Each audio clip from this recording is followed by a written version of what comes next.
There are streaks, and there are streaks, but perhaps none so amazing as the 77 straight victories by the De La Salle High School football team. Running the Veer offense to near perfection, the Spartans are the #1 ranked prep squad in the country. But Coach Bob Ladisir knows this season won't be a walk in the park. We're playing probably the toughest schedule in California, at least according to Cal High Sports we are, and I agree with that. The teams that we're playing coming up are phenomenal, very good. The Bakersfield Drillers don't intend to be victim number 78. A stingy defense and quick strike offense are the weapons Coach Tim Hartnett thinks will give De La Salle a real run for the money. It's top-ranked high school football next on the Dock of the Bay.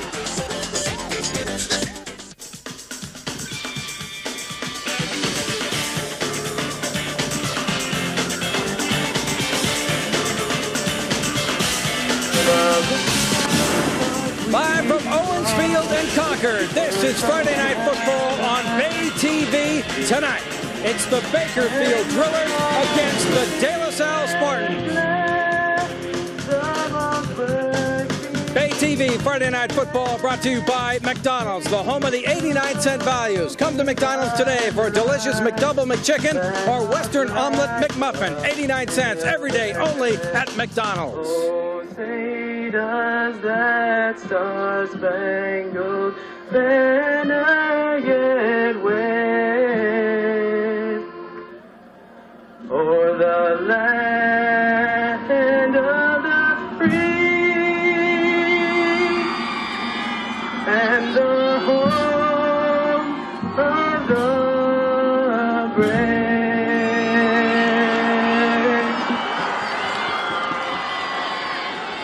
Welcome, everybody, again to Bay TV and Friday Night Football. Maybe the best matchup we've had all year long right now. Bakersfield trying to end the streak of De La Salle, currently at 77 games. Alongside is Brad Mustard, Chicago running back, Stanford All-American. And Brad, you know we are on TV. We got to pump it. We got to sell it. Bakersfield can really beat them. But do you think that can happen? I think it can happen. They return 9 of 11 starters defensively, and they have size that De La Salle's not used to seeing. They've got a good chance tonight. You look at the De La Salle backfield, 3 returning players, all very potent ones. They sure are. They're led by Vinny Padilla at quarterback. He was 5 of 6 last week. He was one of the region's top percentage passers last year. Callan is the running back, averaged over 12 yards a carry, along with DJ Williams in the backfield. Very potent group. Although on the other side of the ball, now you got to remember Bakersfield 12-2 last year. Thank you very much. 7 shutouts, and there are 2 reasons why. Yes, Aaron Graham and Jermaine McDermott both set school records, one for solo tackles and one for sacks. They've got to come up big today. And we'll find out. Of course, this is a #1 ranking in all of the United States by the USA Today. For more on that, down to the field. And Leila Feinstein. Thanks so much, Dennis. Well, you know, it is really exciting out here tonight. Now, Bakersfield drove 5 hours to be here to play De La Salle. Like you said, the #1 ranked team in the country. Now, for years, De La Salle has been in the top 5, but this is the first year that USA Today ranked them as #1. #2 is Poly High, also a California team from Long Beach. And rounding out the top 5 are teams from Texas, Ohio, and Louisiana. Now, what does it mean to be #1? Well, I just spoke with Jesse Rodriguez a few minutes ago, number 72 for the Spartans, and he says that it feels good to finally get the national recognition that they deserve. But he said that's not the focus here tonight. No, instead of feeling like they have to defend their title tonight, what they're focused on is beating Bakersfield. We'll see if they can do it, Dennis. That is it. Bakersfield against the De La Salle Spartans. Can the streak end? When we come back to kickoff from Concord between the Drillers and the Spartans. Number 52, Ray Ford.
Callan and Rodriguez for the Spartans.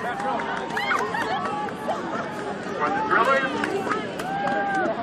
McGill, Graham, Osborne, and McDermott.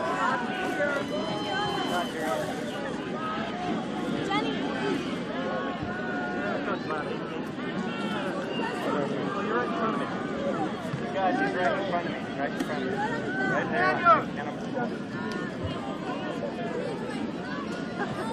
You didn't have your hat on. It threw me off.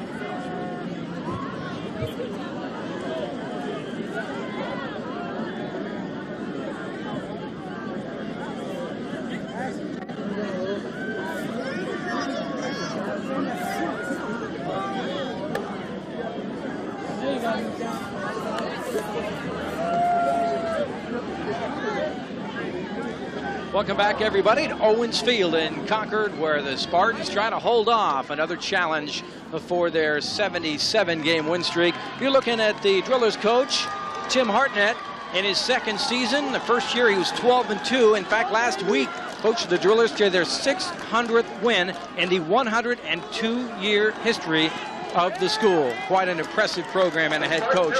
Nobody more impressive than this man, Bob Ladouceur. A record of 213 wins, 14 losses, and 1 tie beginning his 20th season.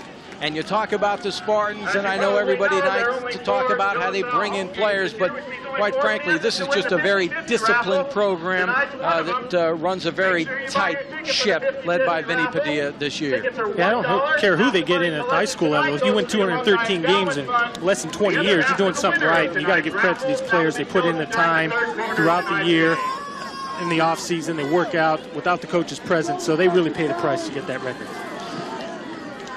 So we're just about set to go, and Bakersfield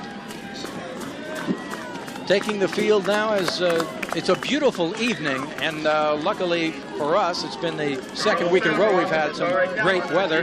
You're looking at Atari Callan, one of the dangerous threats, 82-yard kickoff return last week as they crushed Nevada Union up in Grass Valley. He is the man you definitely have to watch out for, and the man they're going to kick the ball away from. Pat Osborne will do the kicking and the punting chores for the Drillers tonight. The Drillers, a perennial powerhouse, and they play in the Yosemite League in Central California, and they're in completely different territory this week. So let's see if they kick it away from Callan. Charles Favroth is also deep to receive for Bakersfield. Glad you could join us on a very pleasant evening. It is packed. You could put another person in here tonight.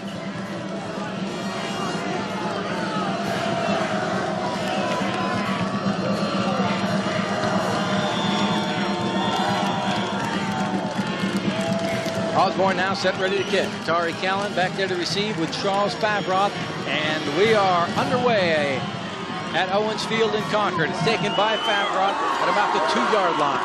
Let's get outside and find some running room up to the 20, 25, 30. Finally brought down there by John Kindred. And the DLSL offense will take over there 1st and 10. There was a flag thrown at the end of the play. And that's a personal foul with the face mask. So instantly a mistake by the Bakersfield special teams.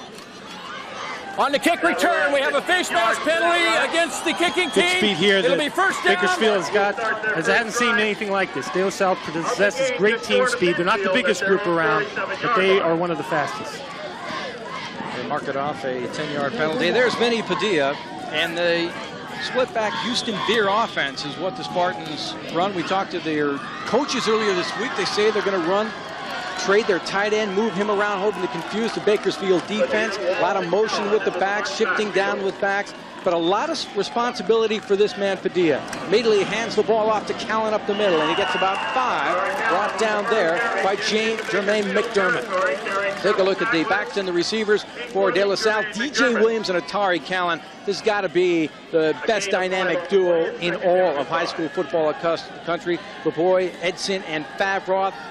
Pegnam, Biller, Alexander, Forster, and Rodriguez, your good offensive line for De La Salle. Atari Callan and DJ Williams as a pair, as I mentioned, extremely potent. Callan has already picked up 5. It's on the option. Padilla's going to keep it. Gets to the outside, a lot of running room. To the 40, 35, 30. Drop down inside the 30 to about the 27. Alan Mackey finally makes the play, Brad, but it sure didn't take long for the option to work. No, I really like Vinny Padilla. He's a smart kid. Kept the ball there, got around the corner, made big yardage. There is the defensive line. Charles Lawton, Dwayne Winters, Raymond Stansberry, Jermaine McDermott. You're going to see if they try and keep the ball away from McDermott's side of the line. Calvin Hosey, Jeff Dunlap, Aaron Graham, the linebackers. Mackey, Johnson, Diaz, McGill form your secondary. Callan, Williams, again the backs on first down at 10. And the option play again. Padilla once again keeps it, and he picks up a few more all the way down to the 20-yard line. And he's brought down there by Diaz and McGill. And that time it looks like they were fighting more on Callan, the running back, and letting Padilla go. Yeah, they dived Atari right in the middle, forced the quarterback to make a decision. And right now, Vinny's making the right decision, keeping that football. They've got to account for him in the option game. So right now, I know we talked a lot about the Bakersfield defense before the game, but right now, De La Salle's going right through the Driller D. Second down, about 3 yards to go. And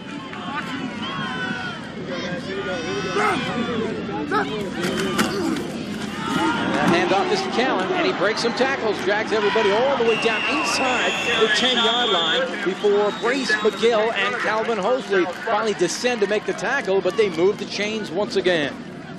The ball is placed just outside the This is what makes Callan such a prospect. He's got great speed, but he also has great strength. You wouldn't think this guy benches 325, but he does. Look at that leg drive. He's piling up tacklers and carrying them with him. Great running. Great running back. Yeah, 26 touchdowns, Brad, in 9 games. Averaged 12 yards a carry last year. Remember, he had an ankle sprain last year. All with the sprained ankle. So he's healthy this year. Look for those numbers to skyrocket. And he runs the 100 in 10-7. Tremendous football player. First down, 10 yards to go. And up the middle and all the way down. Looked like he got down to about the 1-yard line. Callan breaking tackles before Alan Mackey and McGill have to make the tackle. But he's going to get into the secondary, Brad, and they got to stop him at the line. That's right, and they're stacking that defense up. They're playing man-to-man on the outside, and they're concentrating 8, sometimes 9 guys to the running game. And to do that, you've got to do a better job stopping the running game. It's got to be a major concern right now because they were very cognizant of the fact that they had to stop De La Salle's ground game, make Vinny beat you through the air in the Spartans. But so far, they've had their way with them on the ground. Yeah, Coach Hartnett in for the shock of his life as we're just under 10 minutes to go here in Concord. And it's up the middle, and did he get in? He got in for a touchdown. So Atari Callan, the workhorse, and takes the ball into the end zone, and that was pretty much a piece of cake, Brad. Not much you can say about the Bakersfield defense there. Well, a whole lot you can say about the De La Salle offensive line. Look at that drive. They're moving that defensive line back. Atari Callan, breakaway speed, but he was taking them up the middle on dives, and that's where your offensive line is working hard, and they really showed their strength. Cameron Geppert will now try for the extra point. Place down, the kick is up, it is good. And with 8:58 left to go in the first quarter, the Spartans take the kick, the opening drive, march right down the field, and they lead over the Drillers 7-0. Bob Laddiser, maybe even he's a little surprised at the way they kind of marched down the field, and now defensively, we'll see what the Spartans can do. Well, I know he was out early watching that JV game, trying to see what the defensive front that the junior varsity was running. He was a little concerned about this defense, but he seemed to have found the answers. Yeah, speaking of the JV football game, boy, it was a good one. 12-6 game. Under about 5 minutes to go, Bakersfield recovers a fumble, takes it into the end zone. They have the extra kick blocked, and the game ends in a 12-12 tie. And so we're all up here thinking, oh, it's an omen, it's a sign of things to come. And the Spartans drive right down the field. coverage immediately following tonight's game. Well, it was a good start for De La Salle, definitely. Now they got to put their defense out to work and see if Bakersfield can't come up with some kind of counter here. They're primarily a running team, so they'll probably try to incorporate the same type of philosophy that De La Salle did in their scoring drive. That is Bryce McGill, one of two deep men for the Drillers as they get ready to receive the football. McGill, 6 foot, 185-pound senior.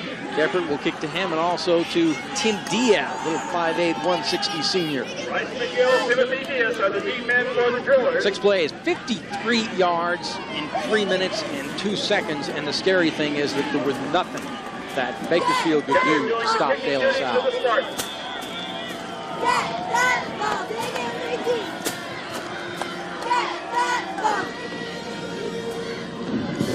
Gephardt, a very short kickoff. This one They got to get on that. Bounced all the way up at the 20 before taken out of bounds by McGill. But you're right, I think that kind of even surprised Bakersfield. Their backs were looking at their return man. The Drillers will start their first. James McGill comes into quarterback. 21-yard line. 6'3", 200-pound senior for the Drillers, replacing the school's all-time passing leader in Tim Osborne. McGill was a tight end last year. As you take a look at their backs and receivers, Aaron Graham, Tim Diaz, Jermaine McDermott, Patrick Osborne, very speedy wide receiver, John Kindred, offensive line of Bergman, Tobin Smith, Chica, and Winters. So first down at 10. They work out of the I formation, go straight up the middle and gaining maybe a couple of yards on the play. Diaz, again, not a big guy, but he's pretty quick. Jesse Rodriguez made the stop, and he is the defensive tackle. Number 72, Ray Forster, Chris Hesse form a 3-man defensive line. Second down and 8. The linebackers, so they go with a 4-set, Callan, Simon, Williams, and Walsh. Callan normally at cornerback, they moved him in here because of his speed. Carey, Favroth, Edson, and Tucker are the DBs. Second down. They say they picked up 2, so it'll be 8 yards to go. Let's see how they can pass the ball. He's looking now, he's inside to keep the ball, and gets a pretty good yardage up across the 30, near a first down before it's screamed out of bounds by Raynard Carey. So a little bit more about McGill. McGill, good awareness here. He's stringing out the defense. Look how he keeps that ball in throwing position. He's not going to throw it, but he keeps the defense honest and is able to get up there close to the first down. Got pretty good size too, Brad. I mean, 4 last week. Hadn't started at quarterback in a game since the 7th grade. So to get some experience, he played in 33 passing league games. And he's going to get some experience tonight. Again, Diaz and Graham in the backfield. And it's to Diaz. And he doesn't get much. Runs into a huge defensive line for the Spartans. Short. DJ Williams making the stop, along with Tosh Lupoy. Meets a phalanx of Spartans at the line of scrimmage.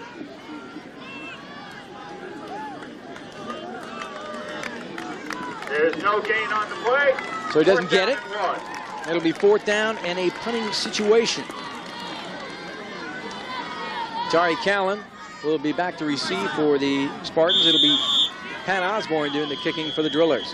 That's a tough break because they had a 3rd and a situation, and they said, Brad, that what they had to do was have long ball control drives. And plays like that this early in the game are crucial and able to execute. Osborne with the kick. It's a pretty good one. Callan backing up to his 25-yard line where he takes the fair catch, and the Spartans will take over there 1st to 10. So, 7:42 left to go in the first quarter here in Concord, California. Look at the scoreboard. Shows the Spartans 7, the Drillers nothing.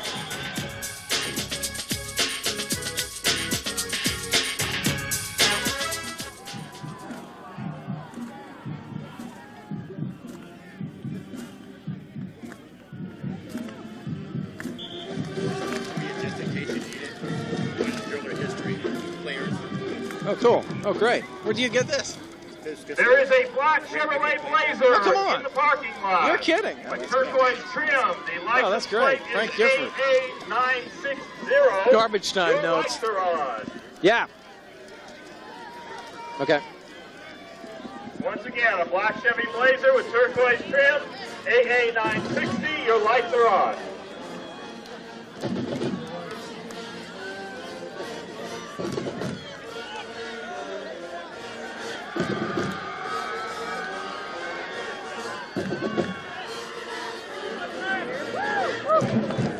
Buckley. This is Leila Feinstein live on the sidelines. And, you know, as an example of why the fact there's so many people here tonight, earlier today when I got here at around 3 o'clock, the parking lot was already full. And this guy here, Adam, who goes to De La Salle, was one of the guys here. And you were actually having a tailgating party, right? Yeah. Barbecuing. Why did you guys decide to do that? Well, we knew this was going to be such a big game because there's so many people at Bakersfield's a team that's a real powerhouse in the state. So we knew there wasn't going to be any seats, so we just wanted to get here early so we could be sure we could have a party and just make it special because it's going to be such a good game this year. And it's a change. You having fun so far? It's awesome. Back to you, Dennis. Lily better tell him he left his lights on in the parking lot. And here come the Spartans, leading 7-0. Let's see if they can do it again, duplicate their success. This time they're going to line up 2 receivers to the left side. And Sean Edson, nearest to the sidelines on 1st and 10. And they run the option. A lot of running room for Padilla. Finally dragged down at the 36-yard line by Jermaine McDermott, but it's been Padilla and Callan, and they're just letting Padilla go on the option, Brad. Yeah, huge hole here, and again, Vinny's showing his athleticism here. He gets in the hole, but watch this. His vision takes him outside, setting up a block and getting the first down. And like I said, when you face an option team, you got to account for the dive man, the quarterback, and the pitch man, and right now they've got maybe nobody. Yeah, but Shea Hansen with that beautiful block there. Favroth, receiver, now lines up on the right side as the lone receiver.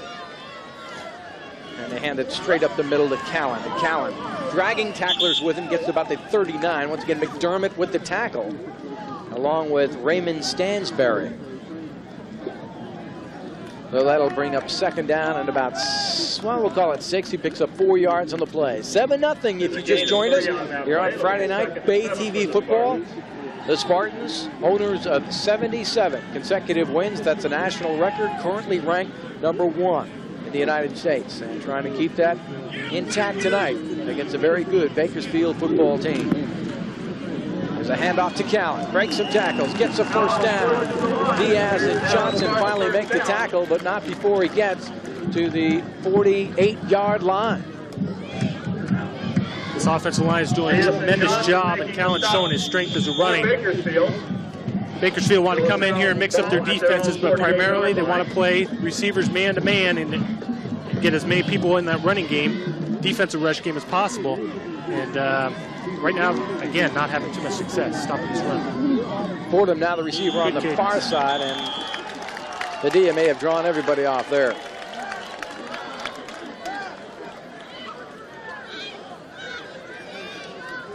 Dead ball encroachment on the defense.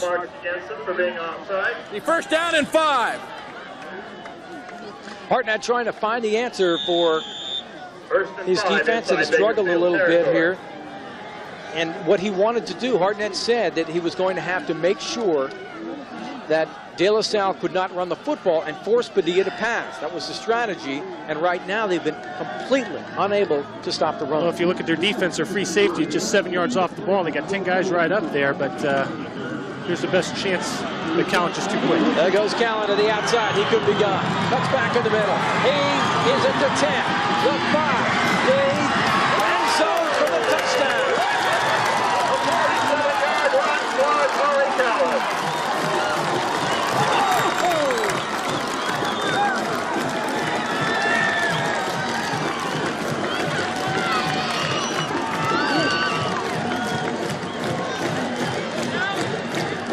What can you say about this play? He's just too tough in open field.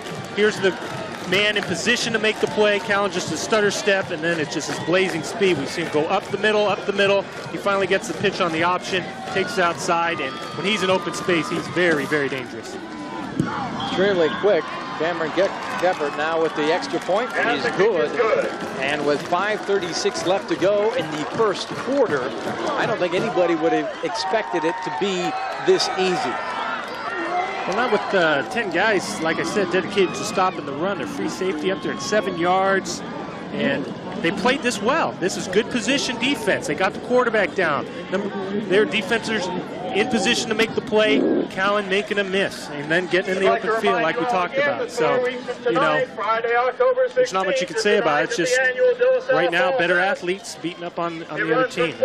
That's all you can say. Yeah, Brett, you look at McGill. He was number 5. He's a guy who had a shot at making the tackle, but, you know, I guess it looks easy from here, but man-on-man, Atari Callan with his moves and his speed, pretty tough. Yeah, you say, okay, we'll use our linebackers to stop the dive man. Our end will take the quarterback, and we'll bring up our linebackers to stop the pitch man. Well, on paper and the chalkboard, it looks good, but when you got a defense athletes like the De La Salle has, it's a little different. Well, you saw the scoring drive, and Callan capping it off with a long touchdown run. He's off to one of his record-setting days, as he's had so many here for De La Salle. Being sold in the stands right now. Tickets are $1. Callan getting a little breather there. And, you know, De La Salle took on Bakersfield. Next week they've got Mater Dei, and then the week after that, St. Francis. So they have a difficult schedule, at least on paper, and nobody really knew about Bakersfield and how they would play against De La Salle because they haven't met. And they thought it would be a good barometer.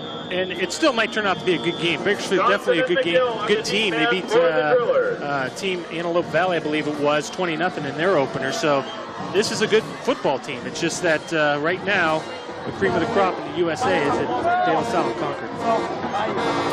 Doug Everett will kick off to Nick Johnson and Bryce McGill, the deep men for the Bakersfield Drillers. Now down 14-0. Take a look at Terry Edson, athletic director. And it is taken by McGill. The throw lane tries to get outside, finally does, but dragged down at the 15-yard line. Charles Favroff has to stop, and here come the Drillers. He fights his way out to the Bakersfield 17-yard line, and that's where they will start this drive. James McGill last week, Brad, was 4 of 5, 78 yards. He threw for 2, and he ran for another on a quarterback sneak of 37 yards. Yeah, it was a short yard situation, 4th and 1. Gave the center the direction, shot right up the middle, 37 yards, touchdown. He's an athlete. They hand it off to Diaz, and he has no running room at all. Probably didn't even get back to the line of scrimmage. Diaz is hit behind the line of scrimmage and dropped. Tackled by Alex Cartwright.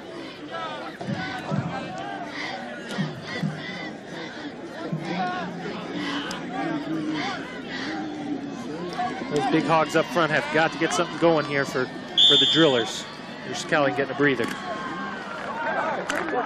And Callan again came in, moved him into the linebacking position strictly because of his speed, normally at the cornerback slot.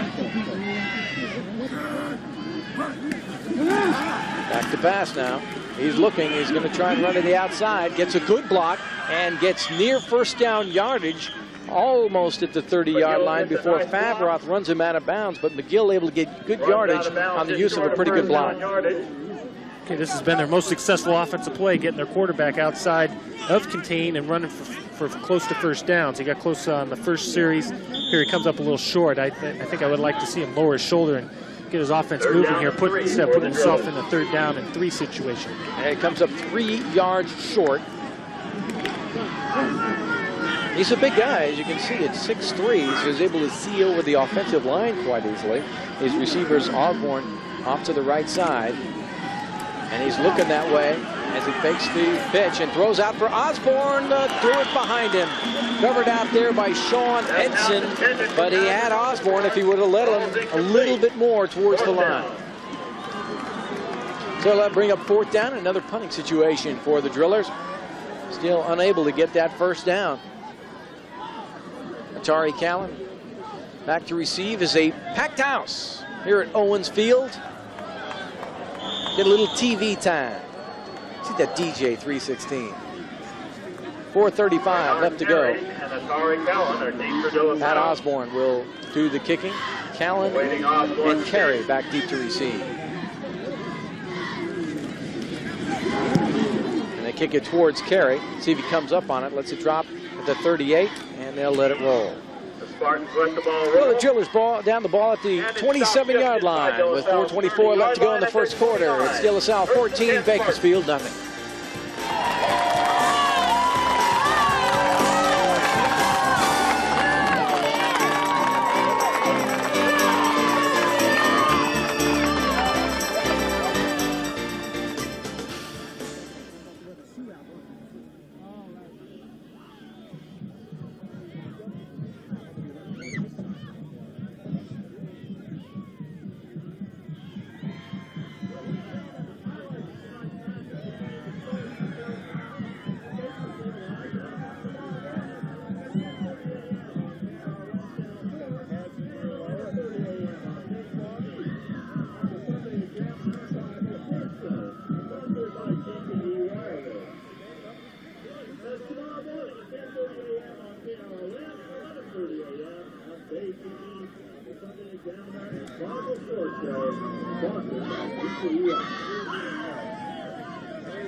This is Leela Feinstein live on the sidelines. Now, when Atari Callan just made that touchdown, you may have noticed he did something interesting. He kissed his 2 fingers and he touched his left shoulder. You may know that as Sammy Sosa's trademark, but it's also Atari Callan's way of honoring his grandfather. He tells me that his grandfather passed away when he was a freshman on the same night that he was playing Pittsburgh. And ever since then, when he's playing and he does a great play, he does that for his grandfather to let him know that he's playing for him tonight. Back to you, Dennis. Leela, thank you very much. There are the numbers for Callan. He's already off to his 100-yard day, and we're still 4:24 left to go in the first quarter. Oh, man, Padilla looking to pass. He's got a man wide open. He could go all the way. Sean Edson is tackled finally at the 15-yard line by McGill. A touchdown-saving play. Out from Padilla to Sean Edson. He's brought down by Bryce McGill. Well, they like to say that this is just a one-dimensional team. They run, they run, but I tell you what, Vinny Padilla has done this last year and continues to do it this year, hitting Sean Edson. The defense gets so focused in on the run that you can get your possession receiver and Sean Edson through the secondary in the middle with no one around him to catch that ball and almost score a touchdown. Just another one of those weapons that this team has. DJ Williams, the big man, breaks a tackle inside the 5 to the 4. Jermaine McDermott on the stop. Down to the 5-yard line. And that was a beautiful pass, by the way, by Padilla. Just a little underthrown, but you can't fault a 50-yarder that's right on the money. So it'll be first down and goal to go. Where the Spartans already lead it 14-0. Those are the numbers last week, 3 touchdowns. They only passed 6 times, and I guess Bob Laddiser knows that you really don't have to pass the ball that much when you got running backs like Callan and Williams. Well, when you're so successful running the football and you've got an Atari Callan, a DJ Williams in the backfield, also a Nicholas Walsh is a very capable runner, why not just do the easy thing, hand it off and let him go? But Vinny Padilla showing why he was one of the top-ranked percentage passers last year. He's picked it up again this year. And like I said, when a defense focuses in, and as I think you have to do against this team, you have to stop that running game. It forces your guys outside to play man-to-man, and one slip-up where they think a running play's coming and they're charging the run, the receiver slips by him, and there's big plays in the passing game. And Vinny Padilla has been able to distribute the ball very well.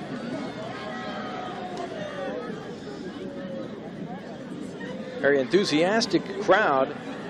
You cheer a lot. You know, these games, and I got to say, De La Salle's football games are pretty much over by the first quarter. They still get big turnouts. Don't forget, everybody, we want to tell you about the Fall Fest. The De La Salle Fall Fest, Friday, October 16th from 4 to 11. Games, food, and fun. That's during the Pittsburgh game, which at one time was a huge rivalry here. In fact, Pittsburgh is the last team to beat De La Salle back in 1991. That game was at the Oakland Coliseum. So, De La Salle's Fall Fest, Friday, October 16th. You want to be here for that. And the coach of that Pittsburgh team is now on the De La Salle sidelines, Coach Alioto. So he knows a little bit about how to beat these guys, but if you can't beat them, join them. And he was on his share of losing teams, so he came over to the other side. First down and goal. They throw it to Williams, and he was stopped. Hit by Justin Smith, big 6'5", 220-pound senior, and Calvin Hosey also taking care of the big De La Salle running back. So it'll bring up second down and goal from the 2-yard line.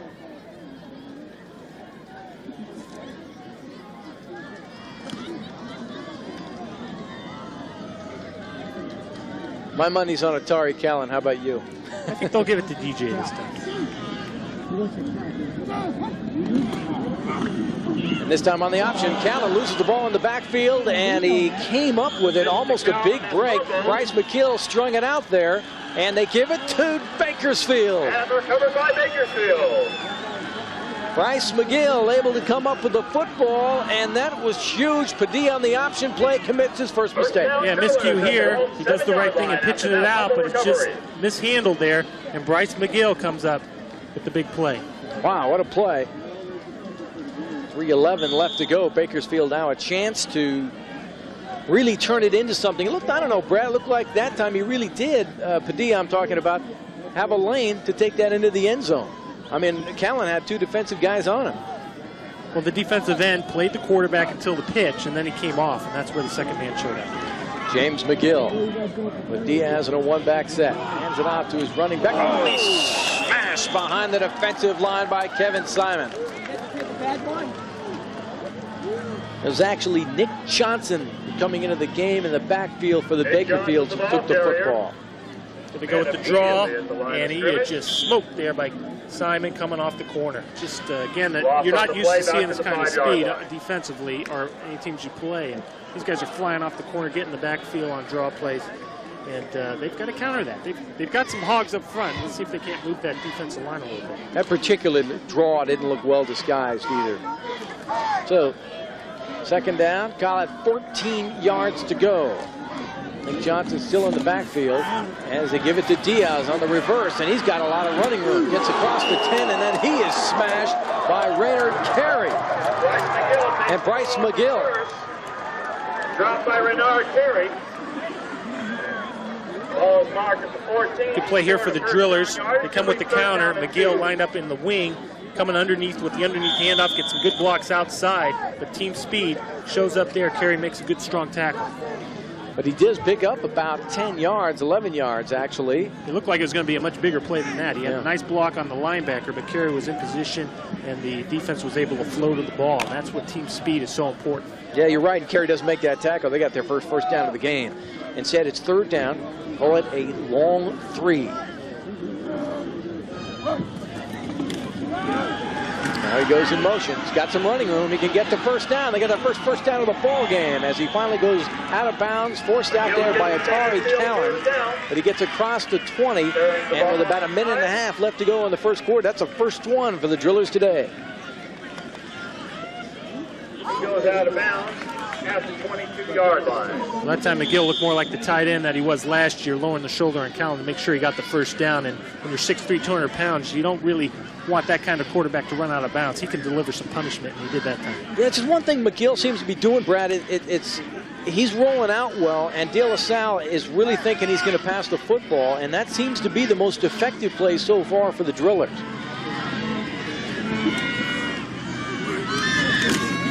Dunlap, the big fullback in the game, but this time brought down. McGill tackled by D.J. Williams and Alex Cartwright. And that one didn't fool a lot of people. Behind the line of scrimmage. Well, De La Salle prides themselves in playing straight defense. They don't really like the blitz, but this time they bring D.J. Williams right up the middle. He's unaccounted for and drops McGill for a big sack. This is not a big blitzing team. They like the bend, don't break philosophy. But so far we've seen Simon come off and D.J. Williams come up here on a blitz. So they're doing a little differently against this Bakersfield defense, our offensive unit, and they're having some good success with it. That's a huge loss on the play. It'll be second down, about 20 yards to go. Anderson in the backfield, and the fullback doesn't get much, maybe about a yard. Alex Cartwright and Jesse Rodriguez. Jeff Dunlap trying to bring a little bit of size into the game at fullback, and that was Dunlap with the football, but didn't get much. It'll be third down and about 15 seconds left to go in the first quarter. Let's see if this get this play off. They line up 3 receivers, and they're not going to get the play off. So they'll have to wait till the second quarter to see if they can convert on a 3rd and 19 situation. We are through 1 here in Concord with the score. De La Salle 14, Bakersfield nothing.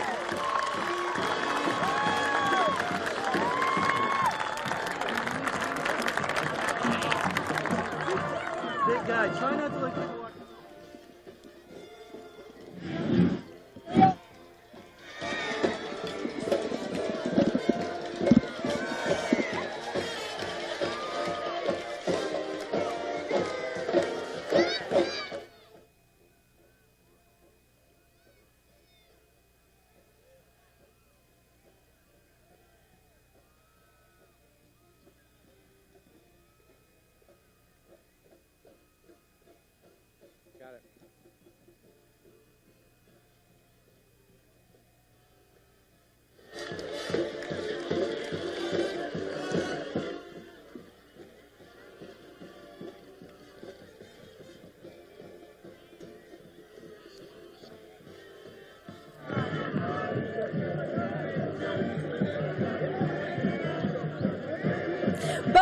both of the schools here today have a rich tradition in having players graduate from their teams and then going on to the NFL. We have some video right now of Amani Toomer, who plays with the New York Giants right now. He was a Spartan who's now in the NFL. Also Doug Bryan, who plays with the New Orleans Saints, and Aaron Taylor, who plays with the San Diego Chargers. Bakersfield has a lot to be proud of as well. 2 players from the 93, they graduated in 93, are now in the NFL. Jeff Bucky plays with Miami Dolphins, and Jeremy Statt plays with the Pittsburgh Steelers. Of course, a lot of the players out on the field here today are being recruited by all kinds of Division I teams, and in the years to come, we'll be watching for them as well. Back to you up top, Dennis. And Leila, don't forget Frank Gifford, also an alum of Bakersfield High School. 3rd and long. They're going to try and go for it. Throws over the middle, incomplete. That was Edson out there on the coverage, and the pass almost looked like it was intended for him, but you got a pretty good idea of McGill's arm. Nonetheless, it brings up 4th down. Bakersfield will punt the ball away. Tari Callan and Raynard Carey are the deep man for the Spartans. Have been stopped only 1 time in their possessions, and that was their mistake. They fumbled the football. Patrick Osborne will punt from his own end zone. Tim Hartnett got another quarter to go before he can go to the locker room and figure out, oh no, what do we do? I'm surprised they've been kicking the ball back to these fellas. I thought they directional punt. Anytime Tari's got the ball in his hands in open field, he's a threat to go all the way, but they've elected to kick it straight down the field. Osborne kicks the ball away. Let's see who's going to. Callan, confusion back there. And now it is taken by Carey. Carey's got some running room. There's a flag down. He could go all the way. He's at the 15, the 10, cuts back at the 5. Touchdown, De La Salle, but there's a flag down. I think it's coming back. 48-yard line of De La Salle, but there is a flag from where he took the catch.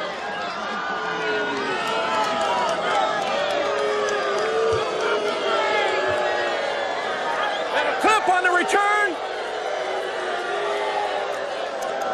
I can tell you, Lattiser was definitely not happy with that call. That's a big play that comes back because of a block in the back. But again, that's what we're talking about, this explosiveness. And it wasn't Callan that time that got the ball to Carey. So they've got a lot of guys that you don't necessarily want the ball in their hands in the open field. Clip. De La Salle on the return, 15 yards from the spot of the clip. That's the second big mistake now that has been made by De La Salle.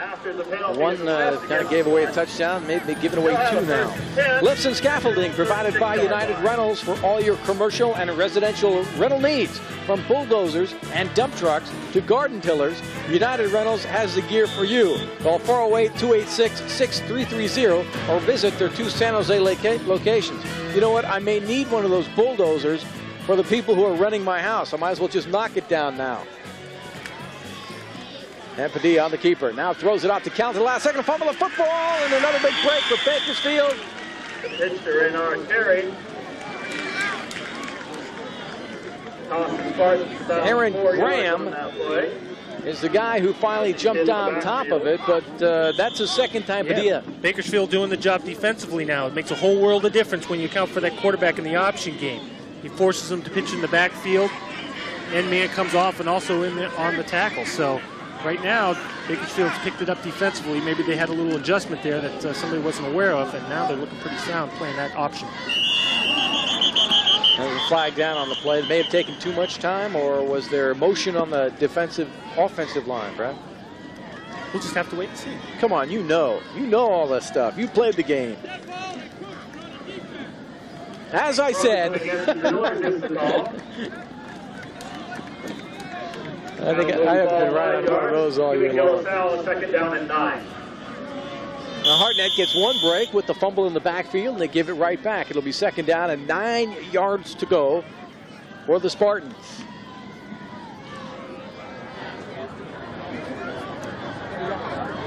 Right. You think about this football team, Brad, as being this great powerhouse that it is, but not one player went to Division I last season. I think that's going to change after this year. They have a lot of returning players. There's a nice little screen they got set up. With the inside, Favroth gets very close to a first down. He was tackled by Calvin Hosey. A gain of 10 on the play and a Spartan first down. Favroth is a very speedy receiver. He doesn't have great hands, but they do believe he'll end up being a Division I player at cornerback. Terry Edson, athletic director and also assistant coach.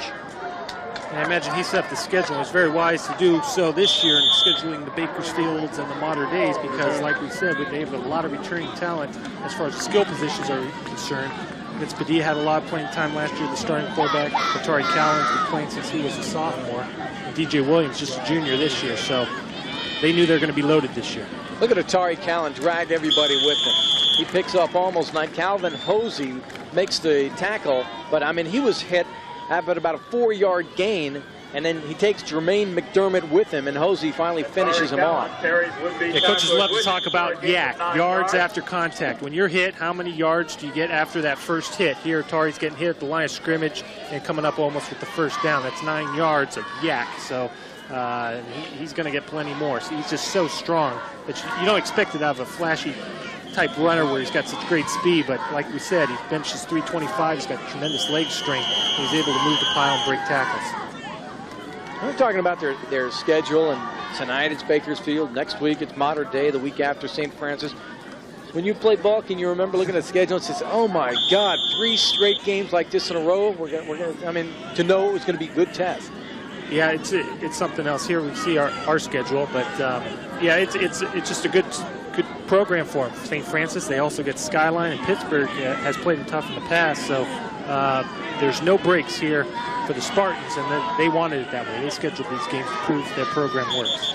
2nd down and 1, and there's a flag.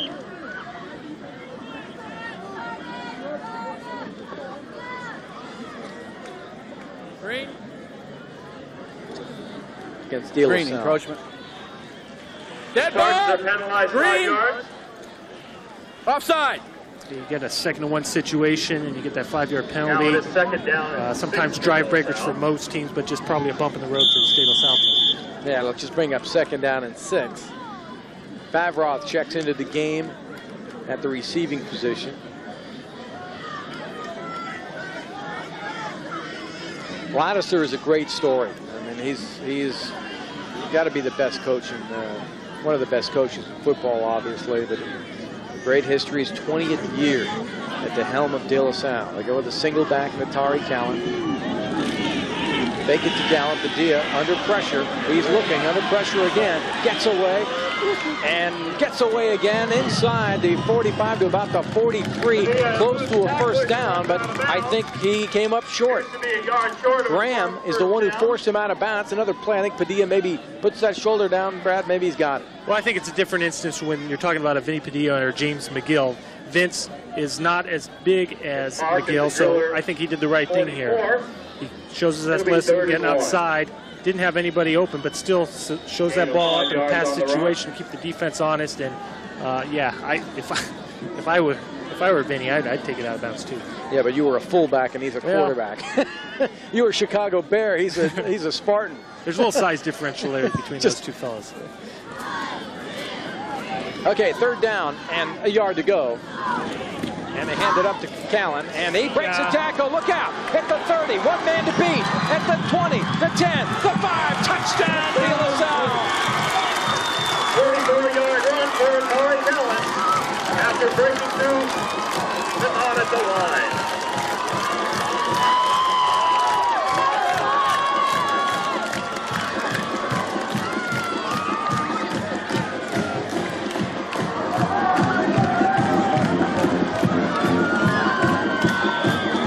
What that guy can do is amazing. I mean, he was bottled up in the middle of the line of scrimmage and close to the first down. But once he bounces to the outside, there's nothing going on. Cameron Geppert now. And they drop, and they try and pass for the extra point, batted away by Bakersfield. 2-point conversion attempt failed. Did De La Salle do something wrong? 20-0, 8:25 left to go in the 2nd quarter. I mean, Callan has probably Brad a size of just brutal strength and great speed. So, 8:25 left to go in the first half here in Concord, and it's all De La Salle, 20-0.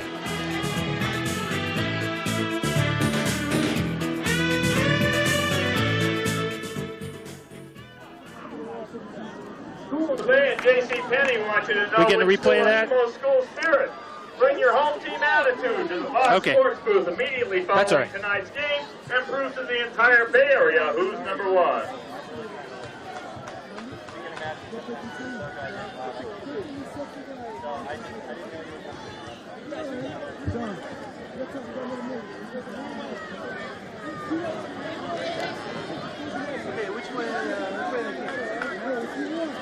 Did I say they had a chance? I meant to say they had no chance.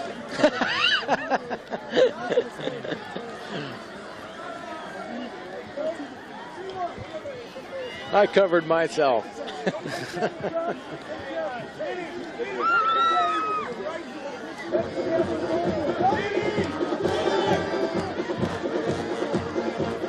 Yeah, Brad, in the pregame, you obviously had a different idea of what Bakersfield you thought they might be able to do to make this a game.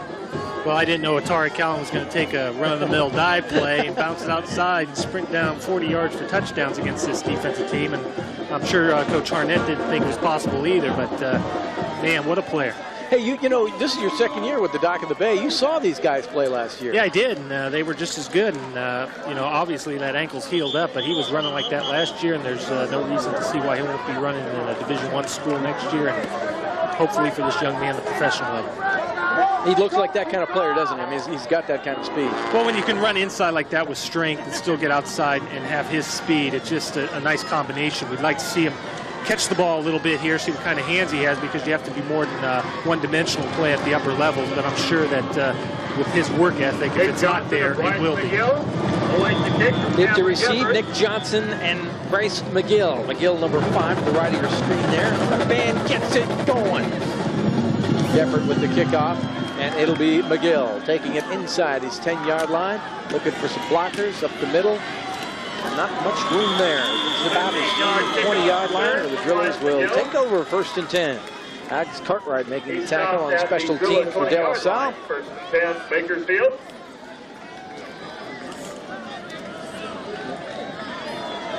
Nine rushes, 137, 15.2. You've never seen that kind of average, have you, Brad? Not in a long time. He's something special.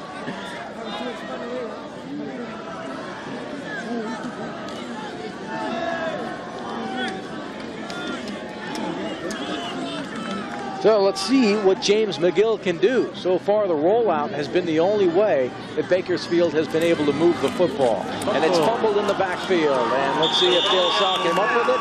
Evidently they did, and it's a scoring football.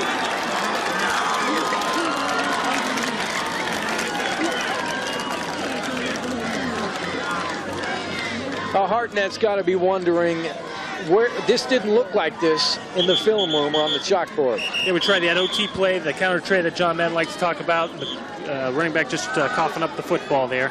You got to make sure that exchange, but I think that was more the running back having the ball and just dropping it there. At what point, Brad, does a team just realize what it's in for? I mean, at some point you could say, hey, we got a couple of bad breaks, and then you realize that De La Salle is just a better football team. I think maybe some of those drillers are feeling it right now. You know, it was a long bus ride over for them, and I'm not going to make excuses for them, but a lot of De La Salle opponents realize it the week before the game even happens, and I think the drillers are experiencing it right now. Spartans 1st and 10 at the driller 15-yard line. There we go again with that offense of Padilla, DJ Williams, and Atari Callan. And they give it to Williams this time. Tries to get outside of the left. Breaks one tackle and then is hammered at about the 10-yard line. Tackled there by Calvin Hosey and Nick Johnson. De La Salle leads 20-0. 8 minutes left to go in the first half here at Owens Field in Concord. Great atmosphere out here. It's a beautiful evening. They got the barbecue going and it's standing room only. I mean, a lot of people came out to see this football game. They do every week. But a lot of Bakersfield people came up. You look at the opposing stands. Yeah, it is good. 2nd down and 5 yards to go. They hand it off in the middle to Callan. Callan fights his way. Didn't quite get to 1st down. He's near there. Tackled by Aaron Graham. Line of scrimmage. Spins his way forward for a gain of about 4.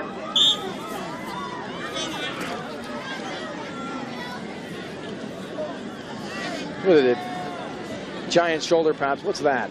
That's just to protect your ribs. You know, when you get the ball as much as Atari does, you want to protect your body. It's got the hip pads you see right on the side, and the back pad. It protects your ribs and your back, your kidney area. So when he gets the ball, he tracks the crowd, and a lot of guys want to hit him.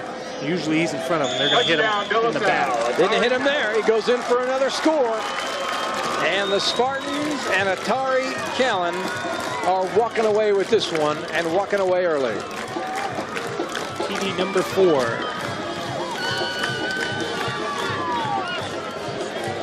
There he is. He's looking off tackle, bouncing off people bouncing off him rather, and he's just in the end zone. And again, a nice salute to his grandfather.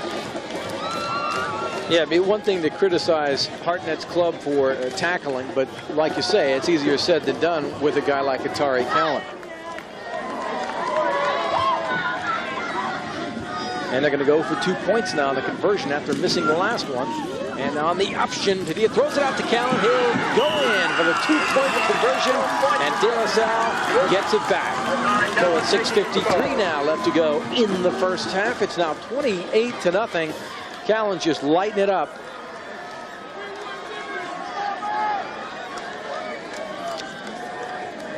Here it is. They run the reverse option here. Quarterback accounted for by the end, but then the pitch man was not accounted for. Okay, Tim Diaz is a quick guy, but he's not that quick to make up that ground on Atari Callan getting to the corner. You know, Brad, when they start handing you 9 o'clock news promos with 6:53 left to go in the second quarter, you know it's not close.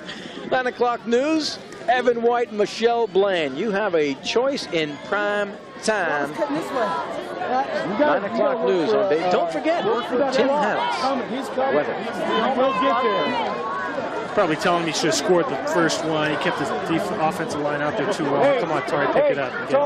If you have to, wind out a little bit more. Yes. Can you do your John Madden impersonation here, Brad? I don't have my telestrator, but there's my hamburger right there. Don't burn it. Just flip it over. Oh, you go for the beef, huh? Oh, whatever I can get my hands on. Right now, I don't know about you, I could go for a nice Big Mac. De La Salle, 270 yards. Bakersfield, 31. Nick Johnson and McGill are back deep to receive. That's what I'm saying.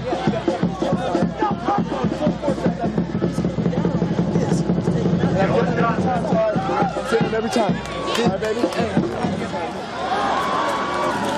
Johnson, the ball carrier, and he might have a little running room. Finds a lane, gets up, across the 20 to 25-yard line. Raynard Curry makes the tackle for De La Salle. Brought down by Raynard Curry. First down, drillers at their 27. How many times you see this where there's a mishandling of the ball on the kickoff, they pick it up, that blocking seems to always be better at this point. Now you usually get a big return, and I don't know why that is, but I think things time out a little better. They got the best field position opening drive of the evening. Johnson goes on the sidelines for a little breather. Diaz in the backfield, along with Aaron Graham. Back to pass. Has time. He looks, he throws down the sidelines. Oh, he had his man wide open. Bryce McGill was there, and he was overthrown, but that would have been 6. Pass is incomplete. No possible blown coverage by De La Salle, but you got an idea of the arm by James McGill. Yeah, McGill's got a strong arm. It's just a little erratic right now. I think the cornerback carry came over with Osborne, allowing the running back to get upfield. McGill, I'm sorry, that's right, up the sidelines there. If you play the zone defense, your corner's got to make sure he covers his deep secondary responsibility. Well, let's see if they try and go back to that. Looking to pass again, now under pressure. Breaks one tackle, but not the second one. Chris Haase, along with Cartwright, who did the initial push. Credit him with half a sack up here in the booth, shall we? McGill did a good job of getting away from the first guy, but unable to do much with the second guy. 6:15 left to go. It is now 3rd down and about 20 yards. There's the conversions, and as you might expect, I think. And Bakersfield, the thing is, on 3rd down, they don't have 3rd and 1, 3rd and 2, 3rd and 3. have setting themselves up on 3rd and long situations right now, about 3rd and 20. So there's really not much you can do. It's an obvious passing situation. But in this instance, the DBs drop way back, almost 15 yards off the line of scrimmage. Taking an awful lot of time getting this play out. And I don't think they did.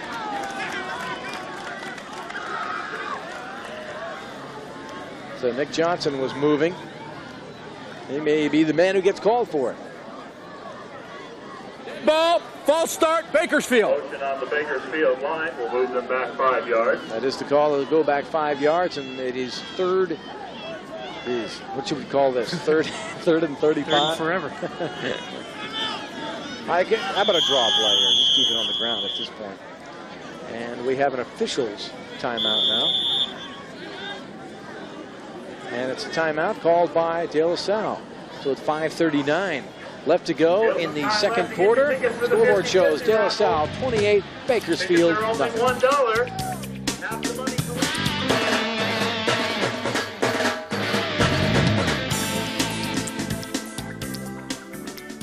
half goes to the alumni endowment fund.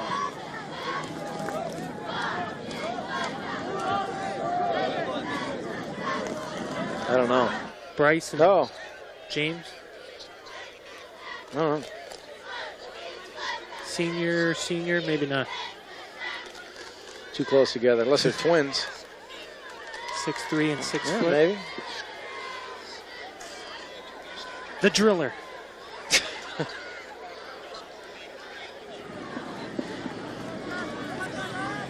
Leela, you want anything behind you? Maybe we can get some shots of this game back here. I know, it's more competitive. Oh, man.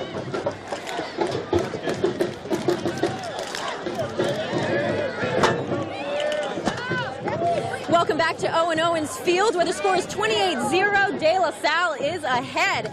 Now, we're all talking about Coach Ladouceur, and he has a lot to be proud of right now. He's got an interesting start here. You know, he was a juvenile hall probation officer for years, but in 1978, he read in a Catholic newsletter that they were looking for a coach at De La Salle. He said, hey, why not? And the rest, of course, is history. Now, he's been having several job offers. In fact, Stanford tried to recruit him to be the special teams coach. He said, I'm staying here with the boys from De La Salle. Back to you, Dennis. Lila, thank you. I think that's when the genius was there. The genius in his second time around. Yeah. It would have been a genius move to get him, but I tell you what, he's perfectly happy here, doing a tremendous job. There's no reason that he would ever want to Ray Forster. McGill hammered by Ray Forster at the line of scrimmage. And almost a passing situation in every down. Now it's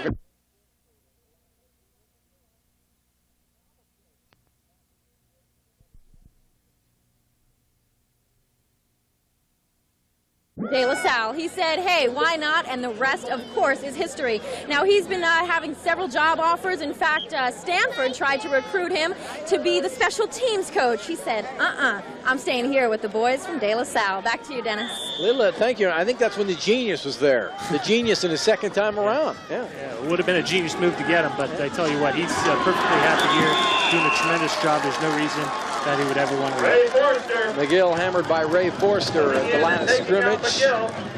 And almost a passing situation in every down. Now it's bringing a fourth and obvious punting situation as Bakersfield's going to have to kick it out from their own end zone. Pat Osborne will kick to Callan and Kari. Nice little celebration, still pumped up. You're 28-0, you make the big tackle, and you're still excited. That's what this team's all about. I was going to say organization. Seems like a outfit sometimes, but I tell you what, these guys put in a lot of hard work, and when you make a play like that, you like to celebrate it also.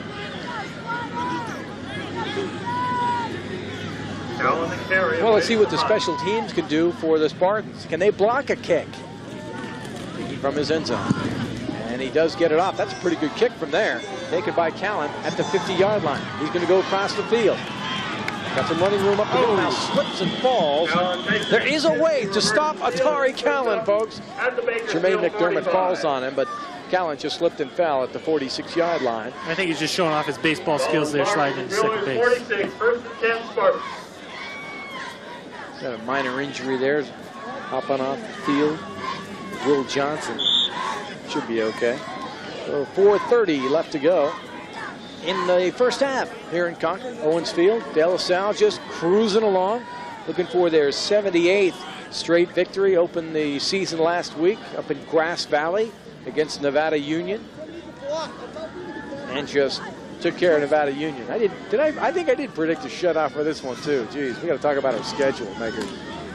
Williams gets the ball inside the 45 to about the 42. Dwayne Winters makes the tackle, and there's a flag down. Winters. A flag is thrown on the play. Probably an offsides penalty, holding. There was a gain of 5. Illegal use of hands. And that'll be against the Spartans, so we'll bring that one back. Yeah, our first game, Brad, was against Sacred Heart and Reardon. Reardon wins 23-0. Found one passing yard. Looked good on paper when we put it together. And then a week later, we go to Skyline and Logan, 2 of the top 10s and top 10 teams in the Bay Area. We say, hey, this one is going to be a good one. Looks good on paper. 33-0 Skyline. And then we pumped this one all week on Channel 4. Our sister station has the game that could end the streak of the De La Salle Spartans. And a look at the scoreboard with 4:20 left to go, just 28-0. Ladisser, by the way, he does look like a, and I don't mean of any offense by it, he does look like a juvenile hall guy, doesn't he? Very intense. I wouldn't know, Dennis. Very, I guess I would, huh? Okay, thank you. 1st and 20 yards to go. Callan with the fake handoff, and they throw it out to Williams. And they will tackle him for a loss in the backfield. Good pursuit by Jermaine McDermott, and Calvin Hosey is the one who pushed him into that. So good job by the Bakersfield defense in pursuit. They lose 2. It'll be 2nd down and 22 yards to go. Excellent defense here. They defended the screen well. McDermott here, forcing the running back to cut back inside. That's a great job. And then allows the pursuit, McDermott, to come in and make the tackle. That's a good job defensively, good sound defense. McDermott showing his speed there running down DJ Williams. Yeah, he's one of the players that you talked about in the pregame. He's been in on a lot of tackles. So they go with a single setback, and DJ Williams, Padilla, back to pass. Hashtime now has to step up and unloads the ball deep downfield, and it is caught. Jay Hansen brings it down for the Spartans, and they bring up the 1st down, tackled by Bryce McGill, but that is a huge play. Thriller, 24-yard line. Great poise here. McDermott's coming up off the outside, forcing Padilla to step up in the pocket, gets out of range of his lineman, and fires a strike to Hansen for a 1st down. Great poise. Yeah, it really was. And you think just when you got him pinned down, I mean, it's 2nd down and then 22 yards to go, and then he comes up with something like that. Cheerleaders having a good time down there. Williams again, the single setback. And they hand it off to him, met immediately by the big man, Jermaine McDermott. Again, 225-pound senior at 6'2". So McDermott having a fine night for Bakersfield. He really is. You wouldn't think a defense down 28-0, anybody would be having a good night, but McDermott is getting off the block and making a tackle in the backfield. He had 4 tackles in the backfield last week, along with 2 sacks, and this guy's a Division I player. He's got stamped all over him. They need a couple more right now, though, Brad, with 2 minutes left in the first half. Padilla brings his team up to the line of scrimmage.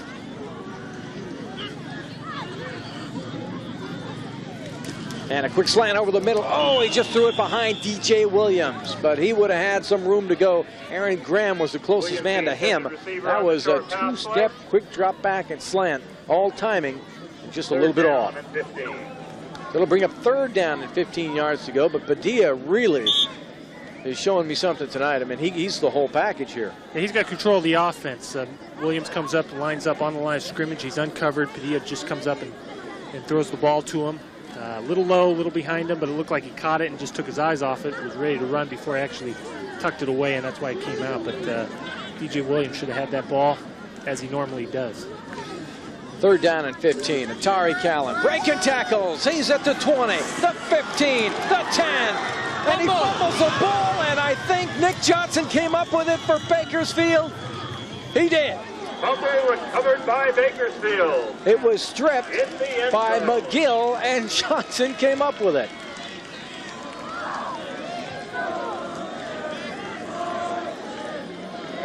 Callan, the ball carrier. Well, third and long, what do? You hand it off to Callan. He gets in the secondary here, makes a nice move in open field, gets by this guy, and I think he laxed up here. He thought he had it, tried to switch hands. Bryce McGill coming in with the strip, knocking it into the end zone. When you recover it in the end zone, it's an automatic touchback. But got a little lax there, switching the balls in the open field. I thought he had 6, but it was a good play by McGill coming in with the punch, knocking the ball out.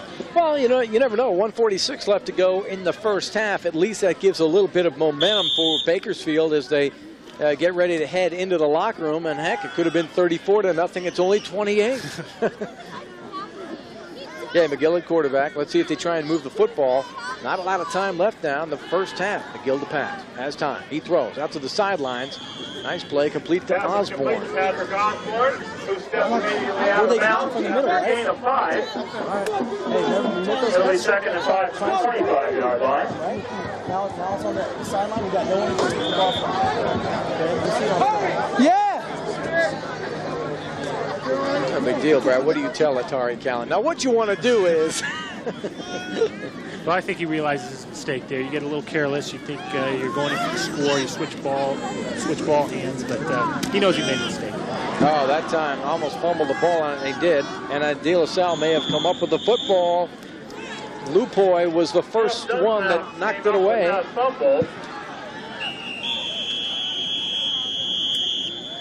Brought down. I'm not sure they've decided who's got it. And a timeout for the De La Salle Spartans. Let's go downstairs to Lila Feinstein. I'm in the stands right now with proud parents of Vince Padilla, Gracie, and Tom Padilla, and Vince's sister Elizabeth. Thanks for joining us. Now, how does it feel seeing your son playing so well tonight? It's very exciting. We've been watching him play for quite some time, and this being his senior year, it's really exciting to see him play so well. Who's recruiting him? Right now, Santa Clara University for baseball, and St. Mary's College, and San Diego State is interested in him also. Is there any school that he's leaning towards? Not at this time. He's kind of just, studying in school and playing football, so he's not thinking about it right now. And Mom, can you tell us, what is Vince like on game day? He's very, very pensive. He's very calm. He's very. He becomes introspective, and he's just really concentrating on what's ahead of him. Great. Thanks so much for joining us. Okay. Let's go back up top to Dennis. Thanks, Leila. Yeah, you said Santa Clara. I'm thinking, well, the Broncos dropped their football program, didn't they? But he's obviously a great baseball player, too. Pass up the middle, incomplete. It was in the hands, but dropped by Calvin Hosey. The intended receiver on the play. The pass falls incomplete.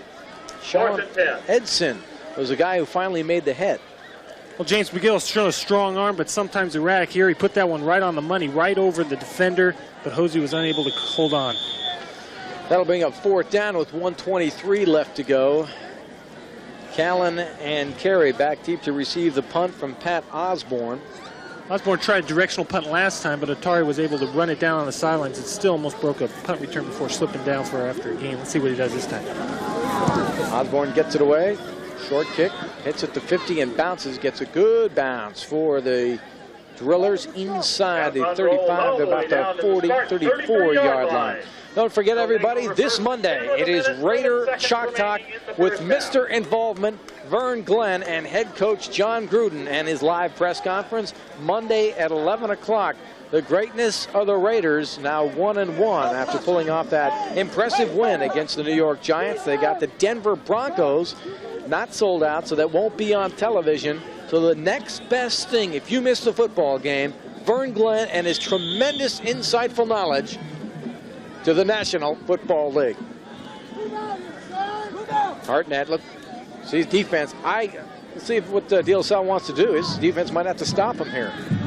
Throws it over the middle. Callan's got the football. Ooh, tackle there. Good stop by Bryce McGill. It's funny, Brett, now I see Callan with the football, and you never know. As soon as he's got the ball, you think he'd go all the way. He's a threat, too, every time he touches the ball. They got him lined up here in the slot receiver, and again, it's too deep covered, but they're playing man under here. And if he can get open, he's got a chance to go all the way. Williams, oh, look at the leap, and he gets inside the 45 to the 42. McGill makes the tackle along with Christopher Chambers.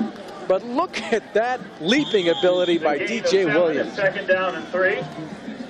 Good to see him running the ball. He's got a slight hamstring problem, but it seems to be unaffecting him right now. Padilla to pass, under pressure now, throws it over the middle, incomplete. That was dangerous territory. Christopher Chambers applied the pressure. Well, they went back with the screen to the wide receiver Favroth, and it wasn't there. Padilla able to backpedal, hold on to the ball, and just deliver an incomplete pass. And we mentioned when he came out of the game, Will Johnson obviously has a left ankle injury. Our crack reporter, Leela Feinstein, will find out what the problem is, I'm sure. 3rd down, 5 yards to go, 34 seconds left to go in the first half. De La Salle leads 28-0. Williams lone set back behind Padilla. Favroth to the right side. Padilla now goes to the other way, and the pass is complete. Tari Callan lined up as receiver. Bryce McGill on the coverage, and there's a flag down. The pass falls incomplete. Illegal use of hands. 4th and 5. So that'll bring up 4th down. 4th if they refuse, or 3rd and 15. I think you're in a situation for De La Salle. If they refuse this penalty, well, the Spartans might as well go for it. Got the ball on the 45, 26 seconds left to go. And they proved that they will not let Bakersfield move the football against them. And now Bakersfield may be thinking that way, decides they're going to accept the penalty. That has been found. If this is yours, please come and report to the announcer's booth to pick it up. So with 26 seconds left, they'll have a couple of chances now on 3rd and 20. Yeah, instead of facing a 4th and 5 now, they got a 3rd and long, but still gives them 2 opportunities to score with 26 seconds left if they get something happening here on 3rd down. Williams and Callan in the backfield behind Padilla. And he hands it off to Williams. Has got a big hole at the 40, the 30, the 20. One man to beat. The 10. Touchdown, DJ Williams. 57-yard run for DJ Williams.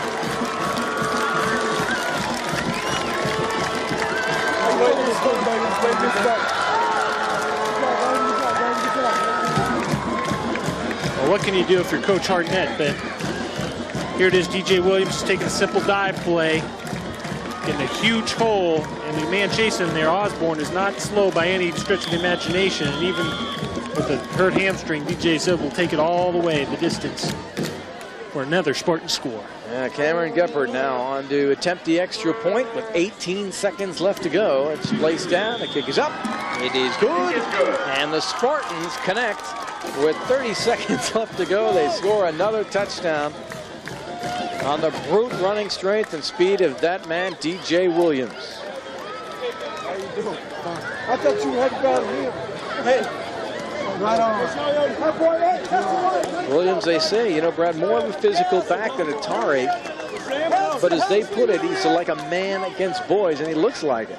He sure is. I was talking to Coach Aliota before the game, and he's just really impressed with this guy. I talked to some of the fans out there, and it just, they say, if you wanted to see a future professional football player, what he looks like at sophomore level, you see DJ Williams last year, and he's taken it to another level again this year, a senior to be next year, and he'll keep that Spartan program alive and well, I'm sure. Take a look at the longest winning streaks all time for high school. There it is, De La Salle, and then Hudson High of Michigan. And by the way, poor Hudson had the media descend upon their town last year as De La Salle closed in and then eventually passed Hudson High. So the streak continues, and I don't see, you know, again, Matter Day, that's a whole different story from what we hear. But we heard a lot about Bakersfield, too. I don't see who's going to be able to stop the Spartans, not based on what we're seeing tonight. Yeah, I understand that Mater Dei won 21-14 in their opener against a tough team. I think it was Clovis, but we'll see what kind of test they put up. But just getting back to that Hudson High, they showed a lot of class. I remember we broadcasted that game for Bay TV last year, and they came out and were on hand to see the Spartans tie and beat their record. And they came out with a lot of class and shared their memories with the Spartans of that year. Everett to kick off. Johnson and McGill deep to receive, but they squib the kick, and it's picked up and run out of bounds there by McGill. And they had to get that ball before the Spartans could. So with 18 seconds left, let's probably just run out the clock. It might be the wise thing to do after seeing what we've seen in the first half. Yeah, that game last year, Brad, I remember that I think I was gone. I had gone on vacation, and then in one day, Bay TV decides they were going to do that game. And I don't know where they got a hold of you, but I know they got a hold of you at the last second because so many people had called in. Yeah, I was hoping we broadcasted the game earlier, then we broadcasted the tying mark game, and I was anxiously awaiting, hoping that we'd get to see the record established, and sure enough, BTV came through and let us all see it. And don't forget the high school sports show, brand new to KRON and the Dock of the Bay. Keep up on the latest in high school sports, premiering tomorrow at 11:30 a.m. That's for De La Salle is opening those huge holes. Guys like Jesse Rodriguez, all-league performer, Ray Forrester, Dan Alexander, Dave Biller, Ryan Pegnan, and of course Tosh Lepoy. They do the dirty work up front and often get overlooked, but they've done a job again tonight in allowing De La Salle to take a 35-0 lead. Well, McGill decides to go it on a keeper. Callan and Hasse will make the stop as we are running out of time, as now they say there might be a loose ball. Time does run out in the first half. And that's the end of the first half with the score De La Salle 35, Bakersfield 0. Well, a very raucous crowd. Look at the scoreboard. We're at halftime here in Concord at Owens Field. It's De La Salle 35 and Bakersfield nothing.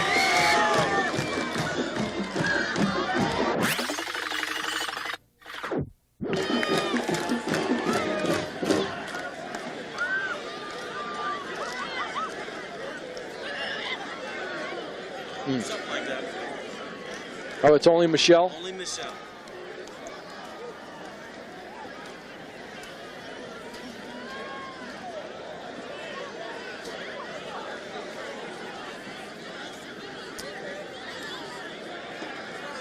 Man. Yeah, 35 to nothing. Struggle in the second half.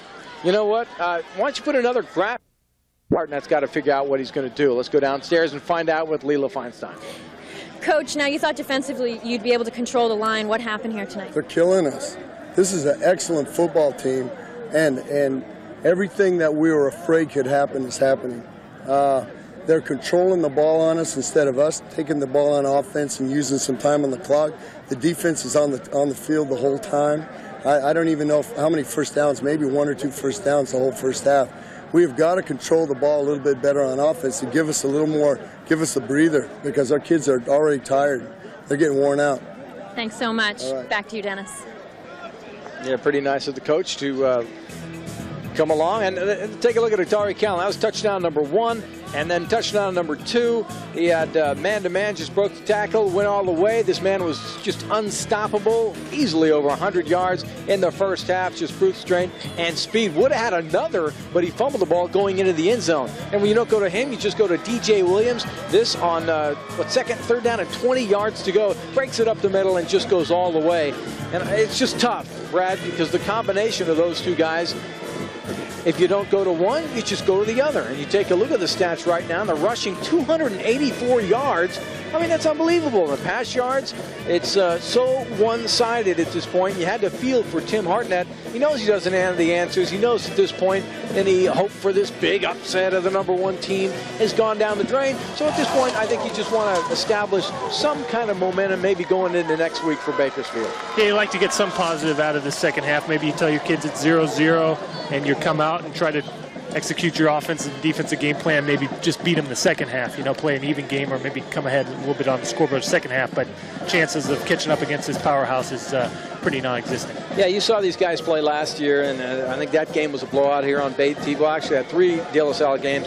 Will Lattiser now go to his bench up 35-0, or do you not want to go to the bench too early just for conditioning reasons? No, he'll probably give his starters another series in this half, but then he's pretty good about getting people in there, getting playing time, because he does play for the future. He wants people to get reps, and Vinny Padilla, most of the games he played was only one half last year, so I'm sure we'll see a lot of new faces for De La Salle second half. You played pro football, obviously, 7 years in NFL, and of course Stanford. When you look at Atari Callan or even a DJ Williams for that matter, do they look like players to you that are NFL caliber guys? Well, they definitely have ability, and I say that as far as running. And I mentioned earlier about Atari, we haven't really seen him out of the backfield catching balls. A lot of guys have athletic ability, are able to run past people at the high school level, but he's got strength. He's got stamina, and he really attacks the hole and bounces off, gets people bounce off of him, and that's really what I look for in a runner. But I've got to see him be able to catch the ball before you make assessments as far as whether he can take it to an even higher level. But certainly a Division I player right there. Yeah, unbelievable. 12 rushes, 172 yards. And I think DJ is really kind of a different type of player, more of a power back, and a guy who really looks like he's going to be something. Yeah, he's a big kid. He might even play a linebacker position at the Division I level, but he's got Division I capabilities also. He's maybe not as quick as Atari, but still showed his breakaway ability in that last play of their offensive half. 35-0 at halftime, and De La Salle will get ready to kick off the football as we get ready for the second half. Again, a very pleasant evening, but I'm looking over at the Bakersfield side of the stands, and some of the fans have already left, as I'm sure when you're an opposing fan and you come out to see this football team, a lot of times you do end up leaving at halftime, because this is the way it's been in many, many football games for De La Salle. And actually, they didn't have that easy a time against Nevada Union last week up there in Grass Valley. Well, I think it helped that Nevada Union played against them last year, so they weren't so maybe awestruck. But I think Bakersfield's coming in. They felt pretty confident, I think, about their chances, but they're seeing just why this team is ranked #1 by the USA Today. Nick Johnson and Bryce McGill back deep to receive the kick from Cameron Geppert. As we get ready to go here in the second half. Beautiful kick. Drives McGill back to his own goal line. Takes it there, gets up to the 10, to the 15, hit there and smashed down before he gets the 20 to about the 21-yard line. The McGill has gotten a lot of action. He brings it out to the 21-yard line. And that is where James McGill. 1 of 5. He's shown a strong arm, but it's been, like we said, erratic. He hasn't really found his receivers. He's overthrown them a bit, but when he's put it on, his people haven't been able to come up with it either. So they've got to get on track somehow, and I'm sure coming into the game they wanted to run that ball, but they've got to mix it up a little bit to move the chains against De La Salle. Once again, Aaron Graham and Tim Diaz.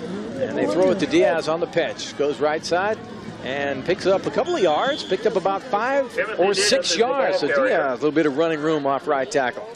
Jesse Rodriguez makes the stop for De La Salle. It'll be second down, and, well, we'll call it 5. So he picks up 5 yards. Gain of 5 yards. Second down and 5. That's the thing I think that they have to do, Brad. A little bit of ball control, and they knew that coming in. But they've just got to try and eat some time off the clock, establish some drives, show that they can move the football against De La Salle, and maybe get some a little bit of pride back, I think. I think that's what Coach Hartnett was talking about coming out, and a good start right off the bat there with the 6-yard rush. Diaz again. This time he slips in the backfield and then is taken down. Tackled by DJ Williams. Loses maybe a yard or so on the play. We'll call it 3rd down and 6.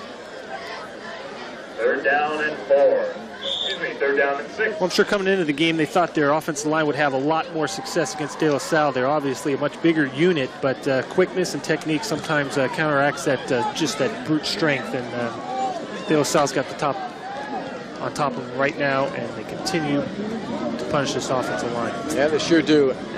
See if they can get it on 3rd. Diaz looking for a hole. And he fumbles the football, and De La Salle comes up with it. Ray Forrester. And here comes the Spartans once again. Ray Forrester on the loose ball. Timothy Diaz was the ball carrier. Go to toss to the left side this time for Diaz, and he's got some room there, but there's the good punch, good strip. Simon tackling him without the ball, and then De La Salle comes up with the recovery. So good defensive effort there by De La Salle, stripping the football. Well, the Spartans come out once again, already leading 35-0. Williams and Callan remain in the game. Williams lines up on the left side. Padilla, pretty good numbers. Now Callan is in motion to the right. They throw it, give it to Williams, gets to the outside, and gets down near the 10-yard line. And that'll be close to a first down. Justin Smith and Calvin Hosey on the tackle for Bakersfield. Down to the 11-yard line. Well, the Drillers play in the Southeast Yosemite League, and last year 12-2 with 7 shutouts, losing to Clovis in the league championship game, and the final ranking last year was 13th in the state. DJ creeping up on the century mark. Yeah, could have a couple guys there. 13 yards of carry, not too bad. He goes in motion. Callan is the ball carrier. Big hole in the middle, and it closes quickly, and he gets about 5 yards. Raymond Stansberry, 6'5", 295-pound senior, makes the stop. Ball is placed at the 6-yard line. That's a huge guy for high school, Brad. You ever run into people that big? Not since Fridge. 26 players on this team. You did play with him, didn't you? I sure did. The Fridge. No, but they felt that their size would cause problems, but so far it's just, like I said, speed, technique at the offensive defensive lines has been the there he goes. DJ Williams goes in for the score. So the party continues for the De La Salle Spartans. Not too much resistance for DJ Williams. I was mentioning the stat. They are a big team, Bakersfield, 26 players, 200 pounds or more, and 27 players are 6 feet or taller. But the height can't stop that, Brad. No containment there, and when you take a handoff and you're able to just walk outside like that, there's some breakdown defensively. Someone has to have containment, force that running back into the flow of the defense. Cameron Gifford's kick is up, and it's good. And there's a flag on the play. So they may have to kick, and I'm telling you, this is big. And it's only 41-0. Big kick. Hey, we need to be smart because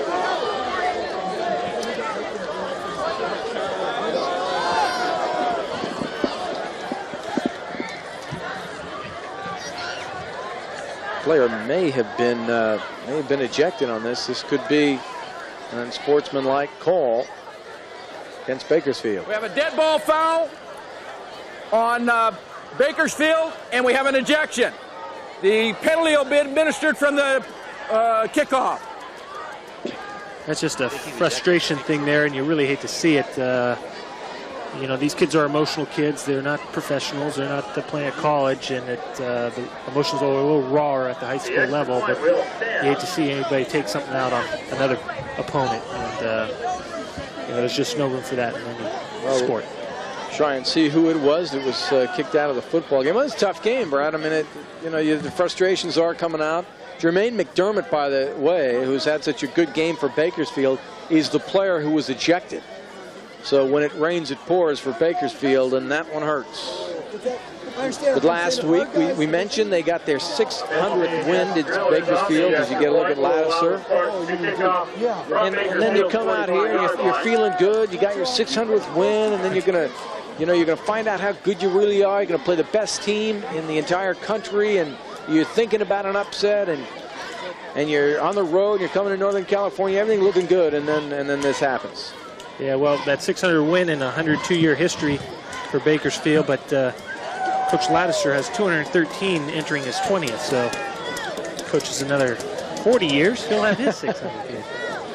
And Lattiser, you have to give him credit. You look at DJ, I mean, he's the guy who decided to stick around. As Leela pointed out earlier down on the field, had some feelers from Stanford while the Genius was there, and I remember it's been 14 years at Channel 4, and I've heard many times when Lattiser's had offers to go elsewhere, and every time he's decided to stay here, remain with the program. And you know, Brad, there's something true about high school football that you really can't get when you move up. Yeah, well, I think he's got such a relationship with his players. When you go through, when you're a high school level, you get to see them in the classroom. You get to see their hard work and just as natural people, natural kids. And he's got a great rapport with all of his players. And if he were to move up, he would definitely lose that. And I think that's why he's perfectly content with where he's at. 1st and 10. McGill fumbles the football, and I think he pounced back on it. The handoff.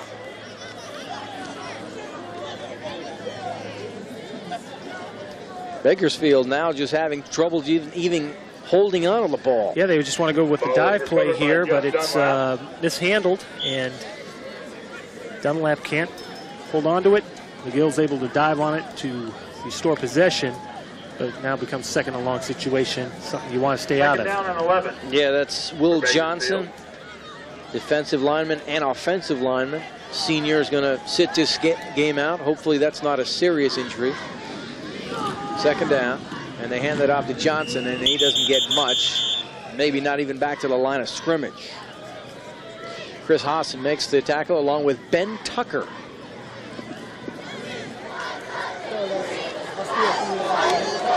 Diaz was the ball carrier. Padilla wondering if he's going to get back in the ball game with his club leading 42-0. 8:21 left to go in the 3rd quarter. Quite a player. Heard from his parents earlier. Well, you know, if he had anything to say about it, he'd be back out there. He's a competitor, and he likes it out there. Now, you heard from his pop. I mean, it doesn't sound like there's a lot of interest from major schools from him. We'll get your thoughts on that in just a moment. Diaz in the tailback. And he's going to pass. Throws it out there, incomplete. They could throw a flag on that one, and they did. Patrick Osborne, the intended receiver. Raynard Carey just hit him a little bit too early. And that's going to be a 1st down, I think, for Bakersfield. Let's see what the call is.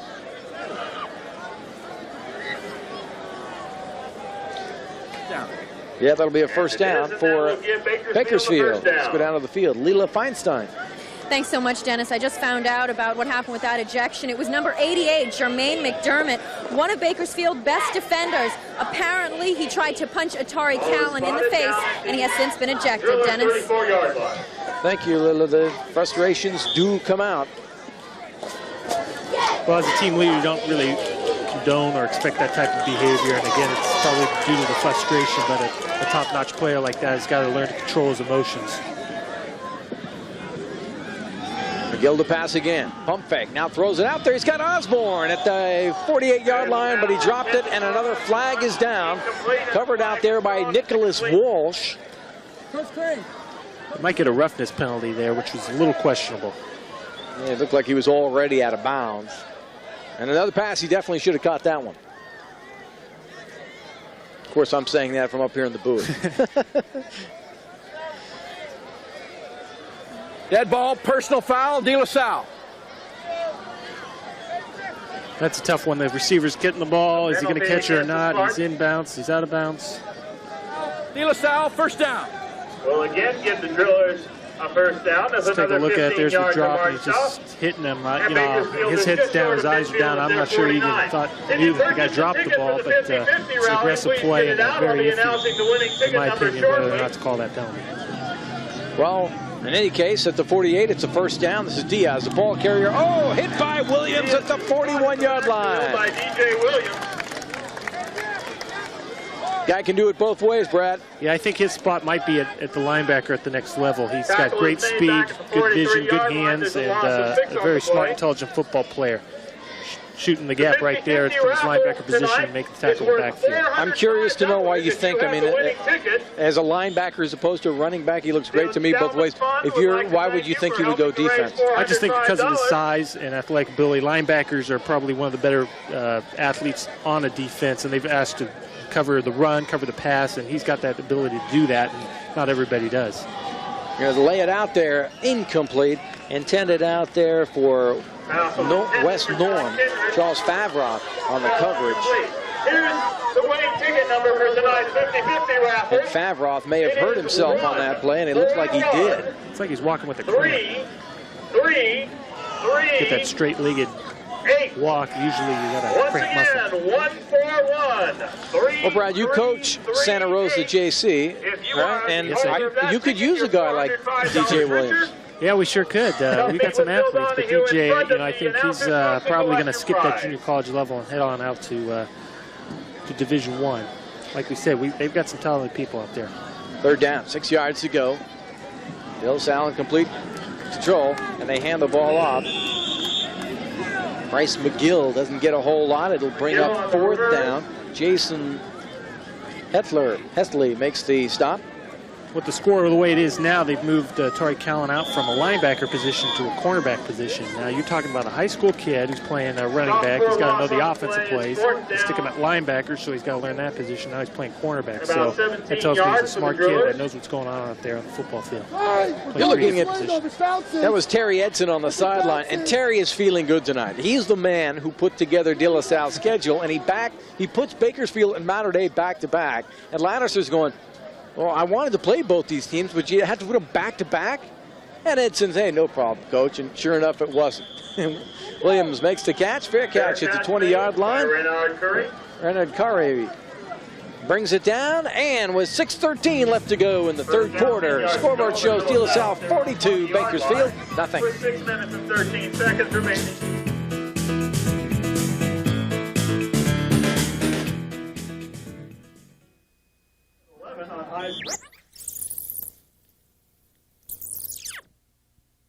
Many of the players out there today had brothers who went through the program, and also many of them started off as ball boys. In fact, Vince Padilla and Atari Callan both were ball boys in 7th and 8th grade, and of course right now we got 2 ball boys with me. We've got Chris here who's in 8th grade, and Matt who's in 6th. Now Chris, why do you spend your time out here on the sideline? I'll be coming in next year, so I might as well be around the players and coaches just to get to see how it is. Now Matt, I know you're only in 6th grade, but do you have aspirations to one day be a Spartan? Yeah, I want to be a starting running back here. Are these guys your role models out there? Yes. All right, thanks very much. We'll be looking for you guys in years to come. All right, back to you, Dennis. Thank you very much, Lila. That's what's going to be a starting running back for De La Salle. Why not when you look at these guys, huh? Nicholas Walsh has checked into the backfield, and a little movement back there as they're going to start getting a little bit of substitutions, I think. Padilla has come out of the ball game, and you're looking at Sean Edson at quarterback. Edson, the nephew of Terry Edson, the athletic director, and he pitches out, and that is Nicholas Walsh, and Walsh looking and go. He could go all the way, and it is Anderson who tries to get him. He breaks that tackle with 10, the 5, is he in? No, he's down at the 1-foot line. Alan Mackey made the stop. 84 yards to the Bakersfield 1-yard line.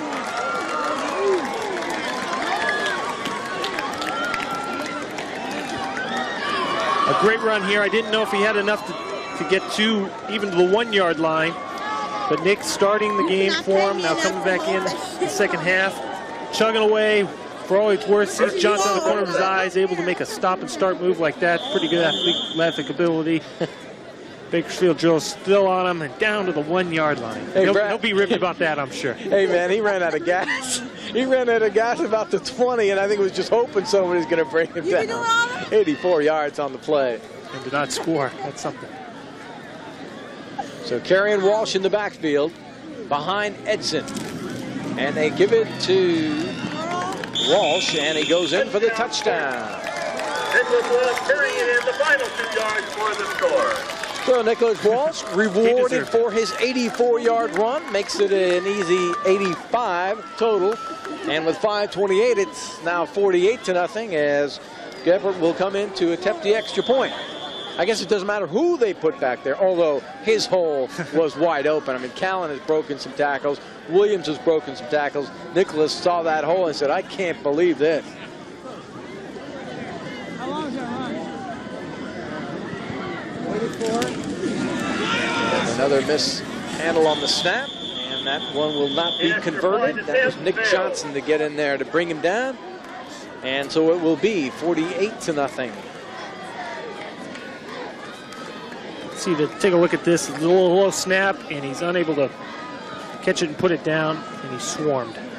Well, there's definitely a couple of things that they can work on the special teams. That's about it. 48-0 with 5:28 left to go. Third quarter. take a quick timeout.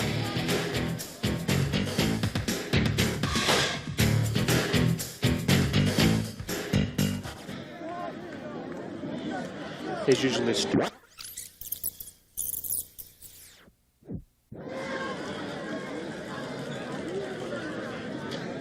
They receive quarterback Sean Edson, starting flanker for this De La Salle team. Also the backup quarterback.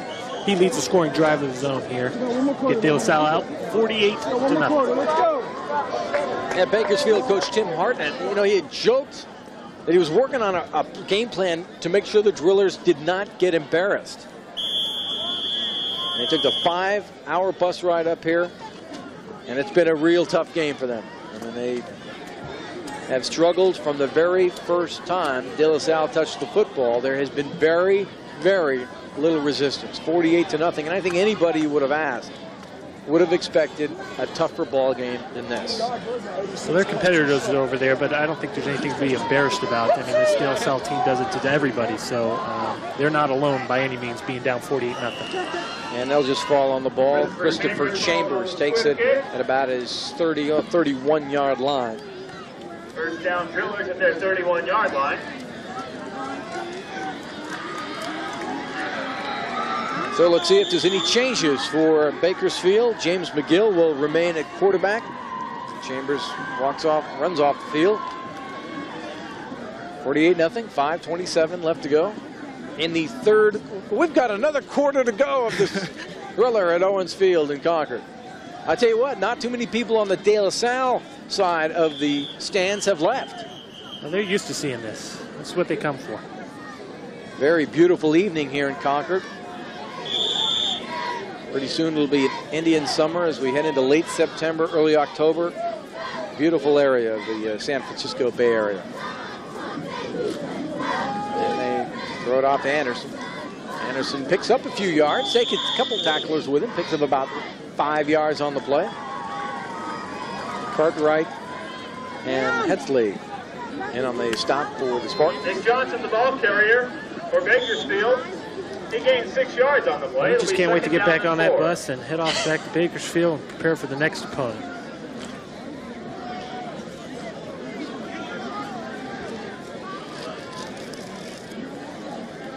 .4:55 left. And Anderson is the ball carrier, and he tries to spin around, and he picks up a couple. It'll bring up third down at about 2 or 3. Now see, makes the stop for the Spartans, who are about to run their record to 2-0. And consecutive win number 78. As the beat goes on, and again, modern day, a lot of people say will be a big test, and they're playing that one. There's the conversions, 4 for 4 for De La Salle. Bakersfield 2 for 9, so let's say they can maybe 3 for 10. And that ain't gonna happen. Fumbled and picked up. Recovered there on the line. Robert Bergman able to fall on the ball, but it'll bring up fourth down. They've had trouble with that option play all night. They run 2 guys, make it about 8 yards. They come back with the option, and it's ineffective on third downs. Kevin Simon is the Spartan who jarred it loose. So modern day next week, Brad, and they're playing that game down at Anaheim Stadium. Yeah, I understand they sold 35,000 or 40,000 tickets for that, so it should be a nice little affair for De La Salle kids. I understand they'll be going down on a Friday morning for a Saturday night game. Yeah, and that's interesting because I spoke with Hartnett earlier today, and I said, boy, why did you come down yesterday? He goes, man, we don't have that kind of budget. We have 4 buses, and our school was upset that we had to use those. Atari Callan, back deep to receive, calls the fair catch, and he fumbles the football, and it is recovered by Bakersfield, and Kenneth Qualls came up with it at the 38-yard line. So the Drillers catch a little break, and Atari Callan is human, Brad. He's human. That's a second drop ball, and that's what we talk about the hands with this kid. He's got tremendous explosiveness. He does hold on to the ball, but here is a punt. Should be fielded, drops off his stomach, bounces off his knee, and Qualls is there to make the recovery. So those are the things that people look at as far as assessing whether he's going to be a running back or maybe a cornerback or some type of defensive player at the next level. So De La Salle has turned the ball over here, and they throw it out to Osborne, and he's forced out of bounds by Raynard Carey. Picks up a few. Driven out of bounds Yeah, immediately. well, by we noted Renard last Terry. year on BTV how many mistakes this team seems to make, but still to be ahead of opponents. For example, 48-0 tonight, despite 3 turnovers, and they're able to overcome those. It's like we talk about just being bumps in the road, but often backbreakers for other teams. But this team seems to overcome those type of plays and penalties and turnovers. Overcome those turnovers, and the opposition never seems to be able to take advantage.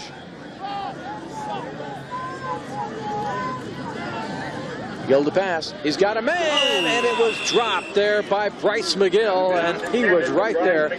Ben Tucker on the coverage, but that was all McGill. McGill to McGill. McGill to McGill with 6 points snatched away from him. Third down and 6. Here it is, raw quarterback James McGill. Doesn't have much for him here, just a slingshot throw for him. But again, right out in front, catchable ball. Bryce has got to take that into the end zone. Kevin Simon was a linebacker, went up there and almost tipped the ball, may have gotten a piece of it. So it is third down now, 6 yards to go. Ball at about the 35-yard line of De La Salle. Trying to put the ball in the end zone. And he's placed down. McGill's now going to try and run it. Comes up just shy of the first down. Tackled there by Ray Forster. It'll bring up 4th down, 1, and I'm sure that the drillers are going to go for it. One of the plays I'm surprised that Bakersfield hasn't come back to is that wing underneath the reverse play. They send their fullback up tight on a wing and bring them on a reverse underneath, and I think that might have success against them here. McGill's coming up short, but a good strong run. He's trying to get that first down, but defense bringing him up. You got to go dive action here. Nothing fancy, just straight ahead running here, try to get that first down.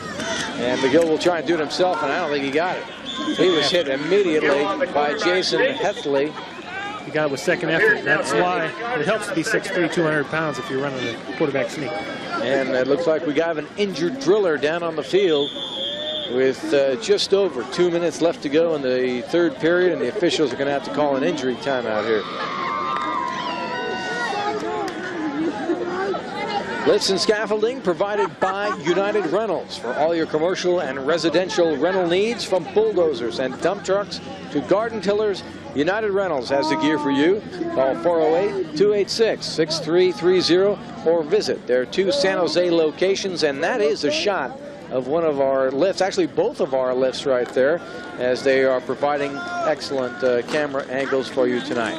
Let's go down to the field. Leila Feinstein. Leila. All right, Dennis, well, I'm down here on the sidelines with the De La Salle cheerleaders here. And, you know, they're going to be doing a lot of traveling with the team this year. Now, tell me, Jenny, how's that going to be for you? I think it's going to be great because we're going to be playing teams that want to play us and knowing that we're going to be against good competition this year instead of the teams that don't want to play us anymore because of our good team sportsmanship and our ability of winning. All right, great. Can you show us what you can do? Sure can. Are the best team, LS. We are the best team, LS. We are the best team, LS. We are the best team, LS. The injured player is off the field. Justin Smith is okay, so good news for Bakersfield as they have it. First down and 10 on that good second effort by McGill. Hands off to running back Anderson, and he almost lost the football, tackled by Kevin Simon. Nick Johnson spins his way forward to the 25-yard line. It's a gain of 2. Second down and 8. So Nick Johnson picks up a yard. It'll be second down and 9 yards to go. Nice little drive here for Bakersfield. I'd like to see him keep it up and maybe punch one in here.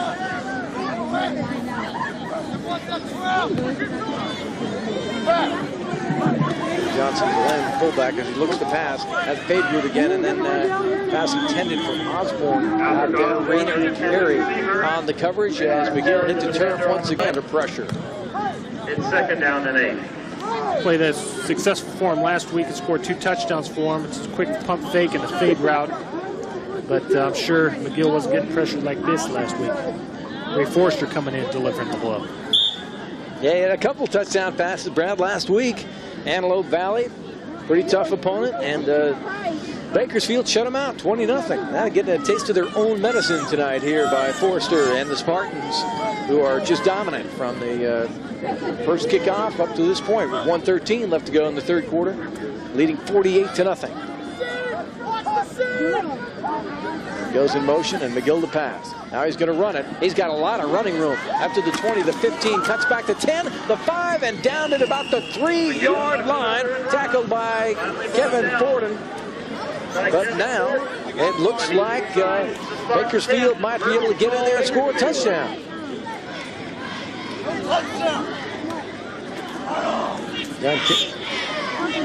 Let's listen in. He's going to run it. He's got a lot of running room. After the 20, the 15, cuts back to 10, the 5, and down at about the 3-yard line. Tackled by... Early blocking downfield. John Kindred, wide out, coming in, delivering a block, enabling McGill to get inside the 5. Johnson tailback, but Gill keeps it on himself. Did he get in? He got pretty close. I don't think he made it. Just shy of the goal line. It was Jason Hetzley. And on the tackle, McGill did run for 1 touchdown last week and passing for 2. Now he's in a position on 2nd and goal from the 1 to put the Drillers on the board. Time running low now in the third quarter. 20 seconds and counting. The clock is moving. And McGill took it up the middle, 37 yards for a score last week. He won't have to go quite that far this week if he's going to sneak it up again. And he is going to take it, and he's close. Second effort. Did he get in? They do not have a signal. He didn't make it. And it's going to bring up 3rd and goal. That is the end of the third quarter. As a look at the scoreboard, 48-0 Spartans. Here it is one more time. That big fella's got to get his pad levels down. Nicholas Walsh getting in there and really pushing it back. Ball's not a big guy, just 5'8", but he's able to get in there and make the stop. So it's 48-0, but the Drillers are threatening. Stay tuned, they could score. Back in a moment.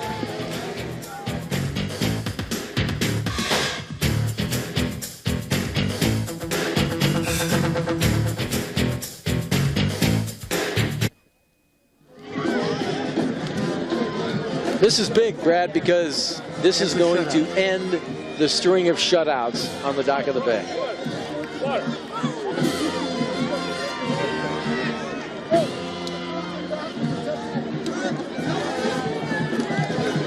So McGuire hit another one? Yeah. 65? Number 64. Yeah. All right. Were they tied at 63? I thought McGuire took it the other day at 64. Should be 65.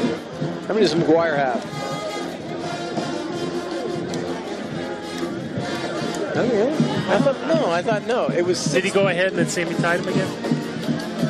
As we get set to start the fourth quarter of tonight's action, Bakersfield has a 3rd and goal from inside the Spartan 1.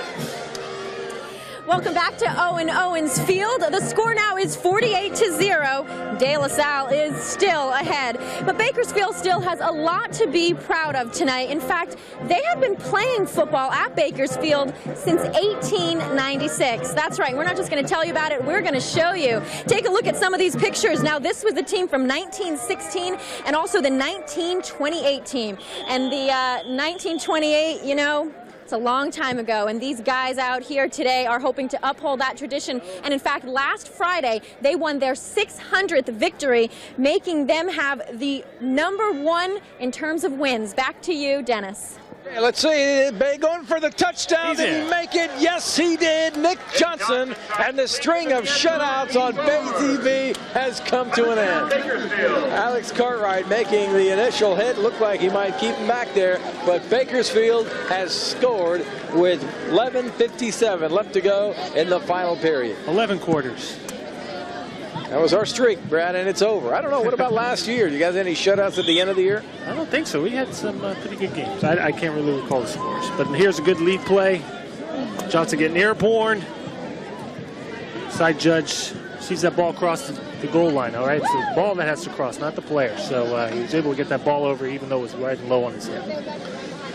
So it's got to be a good feeling for the Drillers as Osborne will attempt the extra kick. Sorry, Callan checking out the jerseys on the sidelines. Checking out the hustles on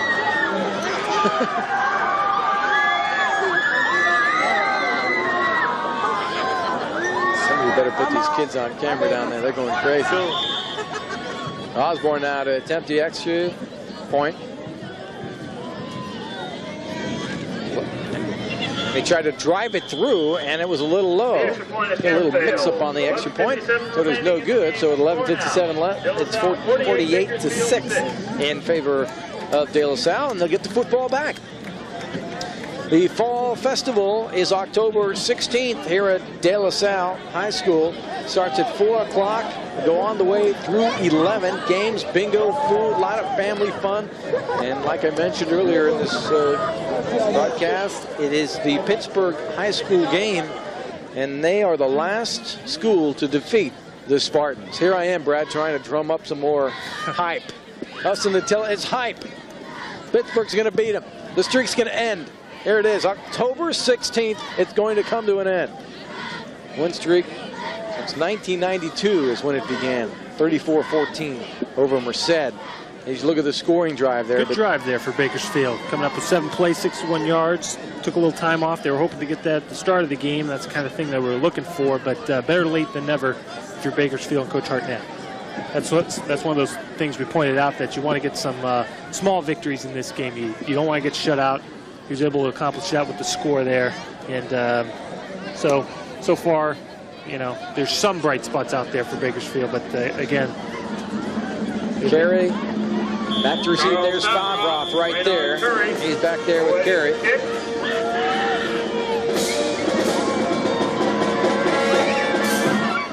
Osborne gets it off, and Favroff headed his direction, takes about a 7-yard line.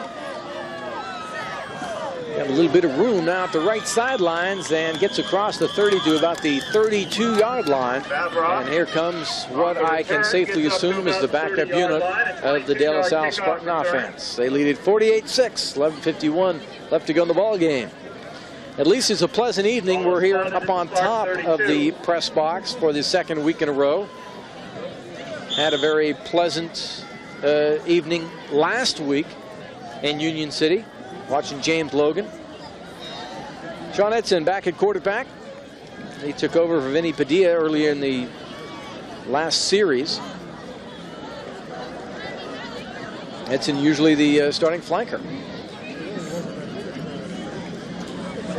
Hands it off to Kirkham in the ball game now. Picks up maybe a yard. Actually, that's Vince Barbero. And Barbero gets a yard. Antone Chica makes the stop. Back to the 30. Second down and 12. Loses a couple of yards, so it'll be second down and 12 yards to go. Not too many coaches have this kind of luxury, Brad, in which you get this much time, you know, a quarter and a half to evaluate maybe talent players now and players for the future, you know. I think this helps their win streak because you get your underclassmen in there getting game type experience that it proves to be invaluable. So when it's their turn to be seniors, they know what it's like to play at a varsity level. Barbero takes the carry on the option play and gets to the 29. Calvin Hosey makes the stop. So that'll bring up third down and long. On the tackle for Bakersfield, no gain on the play. It'll be 3rd and 12. So you do notice a slight drop-off for De La Salle. It's kind of an even playing field. Well, it's just a matter of these guys being underclassmen and they don't get the reps in practice. So this is a good opportunity for them to get out there, but the timing may not always be there when your backups do come in.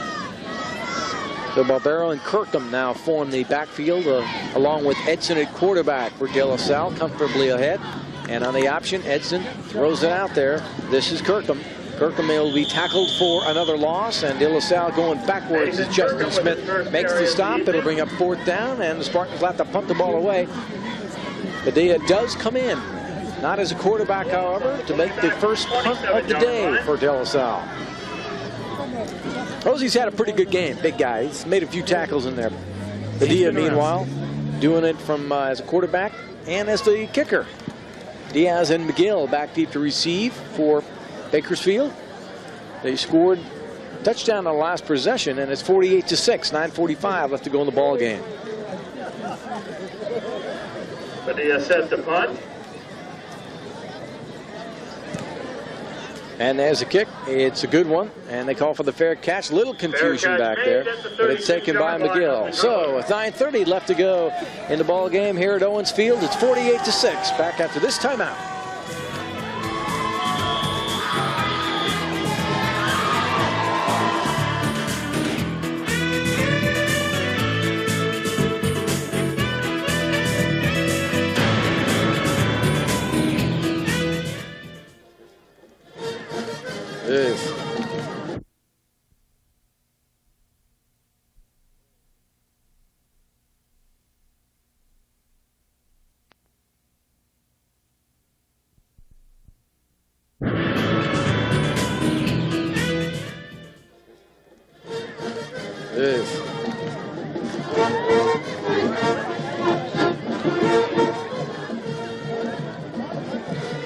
It's a scoreboard show. What?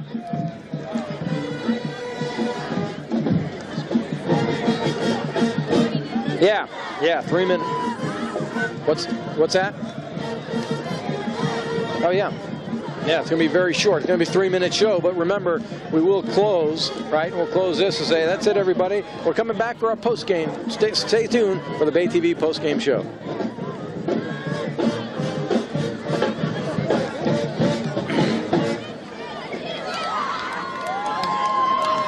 Welcome back, everyone. Don't forget, after the bowl game, quick wrap-up of what happened in the world of high school sports this evening.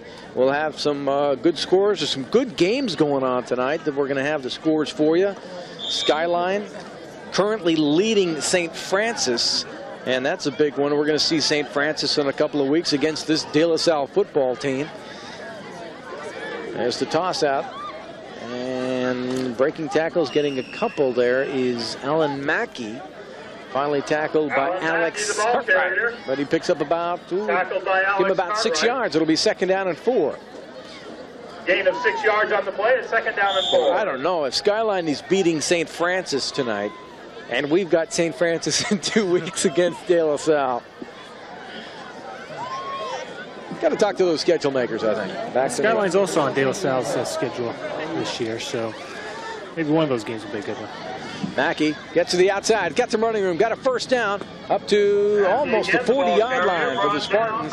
Forced out by Kevin Forden and Chris Haase. Well in the Spartan territory.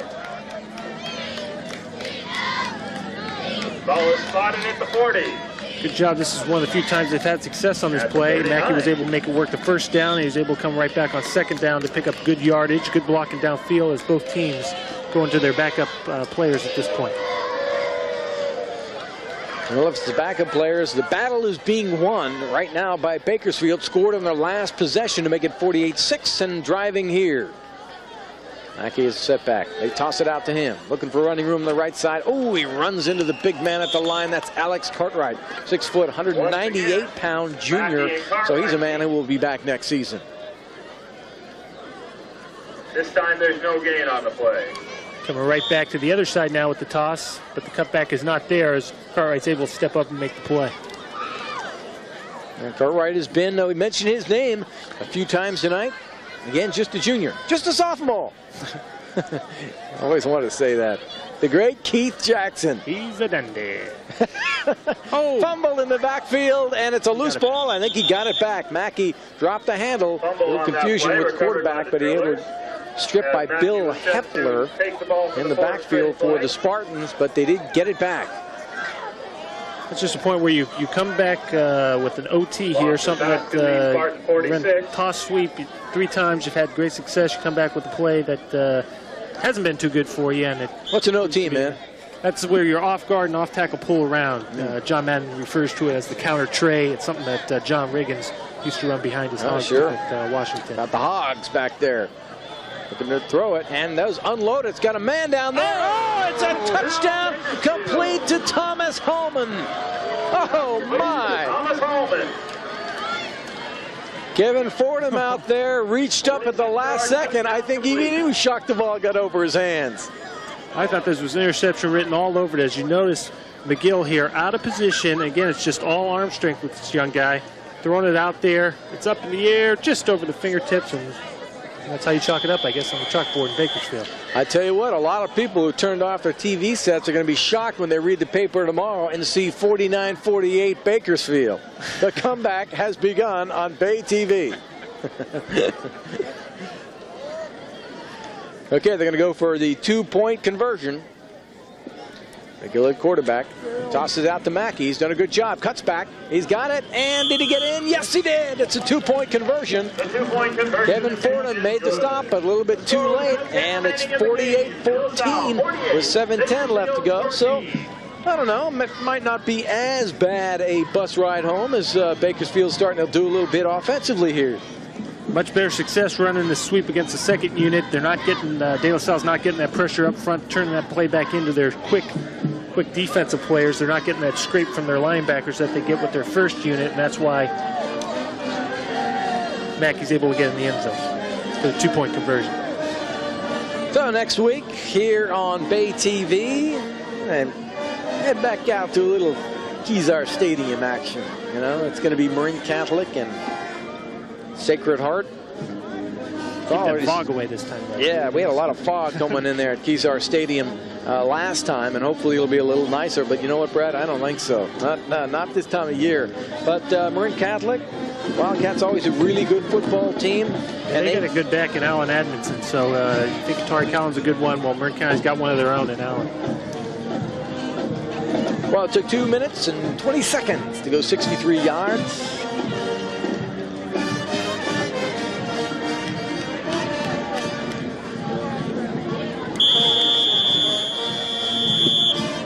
A lot of spirit here on the De La Salle campus in Concord, California. This is an all-male school, but right across the street is Carondelet, and that is an all-female school.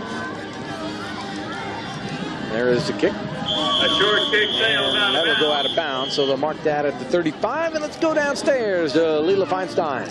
Thanks so much, Dennis. Now, although the game is almost over, it doesn't mean the partying stops, especially not for the people here at De La Salle.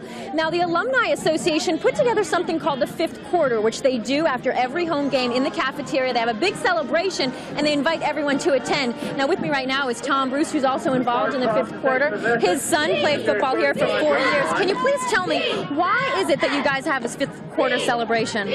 We just continue to celebrate the community that we are here at De La Salle, reinforcing our triangle, the student, the parents, and the administration. We consistently do that, and we try to live up to the values that we aspire, and we do it by celebrating all the time. Great. Well, you'll have a lot to celebrate tonight, it looks like. Every single game it seems this way, but a lot of people don't understand that the underpinnings of this experience isn't just the winning, it's what we do to get there. Great. Thank you so much, Tom. Back to you, Dennis. All right, De La Salle, take it over. See if they can put their own points on the board with their backup. Nicholas Walsh. Offensive backfield. Nicholas Walsh takes the ball, gets about 5 or 6 yards. Larry Montano makes the stop. 5'6", 140-pounder for the drillers. 48-14. Bakersfield has scored on consecutive possessions. But remember that the Spartans, Brad, are getting playing time for a lot of guys who normally don't get it. That's right. Well, they got Walsh back in there. They don't want to go three and out again. So they got somebody who's used to carrying the rock. Edson at quarterback for De La Salle. Took over for Padilla mid-third quarter. He pitches the ball out. And a little bit of running room. A lot of running room. He could go. Kirkham all the way down to the 15-yard line. Diaz and Hallman finally force him out of bounds. And there's a flag down on the play, and that could come back. It looked almost like somebody moved quickly before the play. That's not the call. And it's clipping. Clip is the indication against the Spartans, and that run will be brought back. And working on somebody down on the sidelines.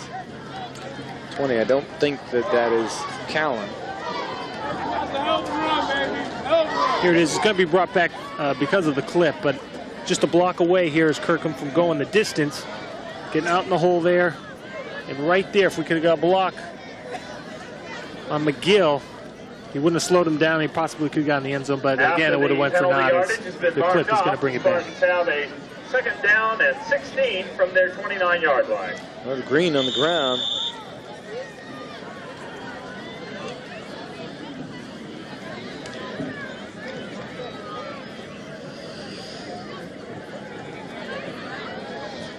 So 6:05 and the clock running. De La Salle now in a 2nd down and 15 situation to go. So a big gain is pulled back. See if Kirkham can do that one again. In the backfield.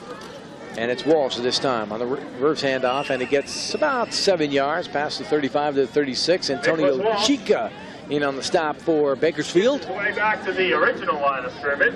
What is the worst loss you've had, Brad? And it was the longest plane flight home. Oh, gee. I remember being out in Candlestick one Monday night. We got our tails kicked, flying back. You know, playing the West Coast, you get that 6 o'clock game, but it's always 8 o'clock back in the Midwest. This is in Southern California. Which is terrible. Then you have to listen to Mike Ditka, right? Yeah. And then I was disappointed because I think at 2 years in a row I had you as one of my fantasy players. What a fool! No, you scored a few for me. I think I traded you halfway through the season. How's that? Mix up in the backfield. Edson now going to have to try and run for it as he gets smashed and taken down by a group of players, including Kenneth Qualls and Scott Key. On the tackle. Well, we do have a final score, and you keep talking about the big game next week between Mater Dei and De La Salle. Mater Dei is a winner tonight over St. John Bosco, and the final score is 30-14. Can I just make, I'm going to make a prediction. I haven't never seen Mater Dei play, but it's going to be a blowout. Even though it's in Anaheim, De La Salle will dominate and come back with win number 79. I believe you're right. There's just too much talent out there, and it's too much good coaching, you know. And these kids have paid the price, like you said, all summer long, and it's just not a weekly event for these kids. It's a way of life here at the high school level. So Padilla will kick it away. Osborne and McGill back deep to receive for Bakersfield. Remember, they've scored on 2 straight possessions, and there goes his kick. It's a good one. Osborne calls for the fair catch at the 28-yard line. So 3:53 left to go in the ball game here in Concord, where De La Salle leads it 48-14. Also through Ticketmaster. Once again, that's next Saturday.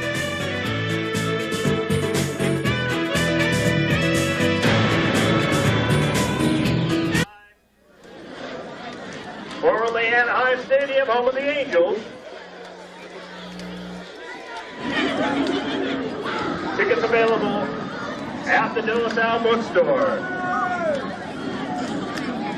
And also through Ticketmaster. So do I toss to Leela?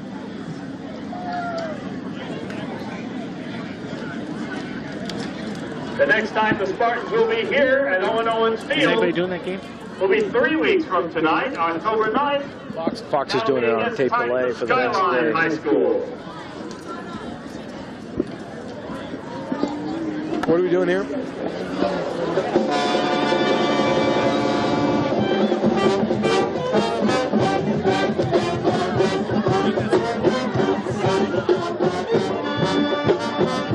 They're going to be going to Anaheim at Mater Dei. We spoke with athletic director Terry Edson to find out why they made the change in their schedule.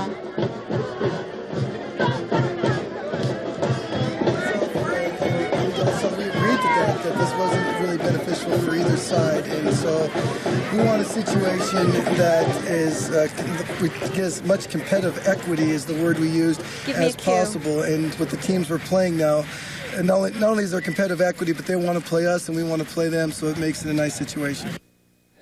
And then on October 2nd, they're going to be going to Mountain View to play St. Francis, and you can catch that one live here at Bay TV. Back to you, Dennis. Thank you very much, Leila.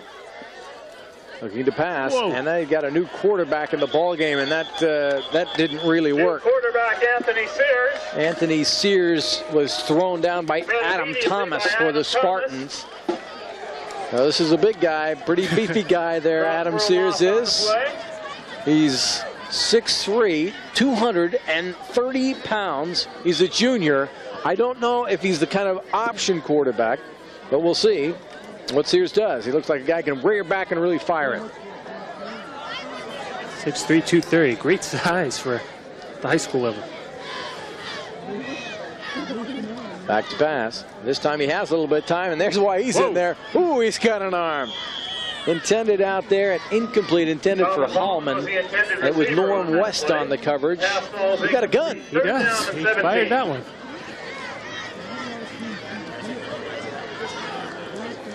Let's take a look at it. This is their pump fake fade route. There's the fake, and boom, pretty good motion for that youngster.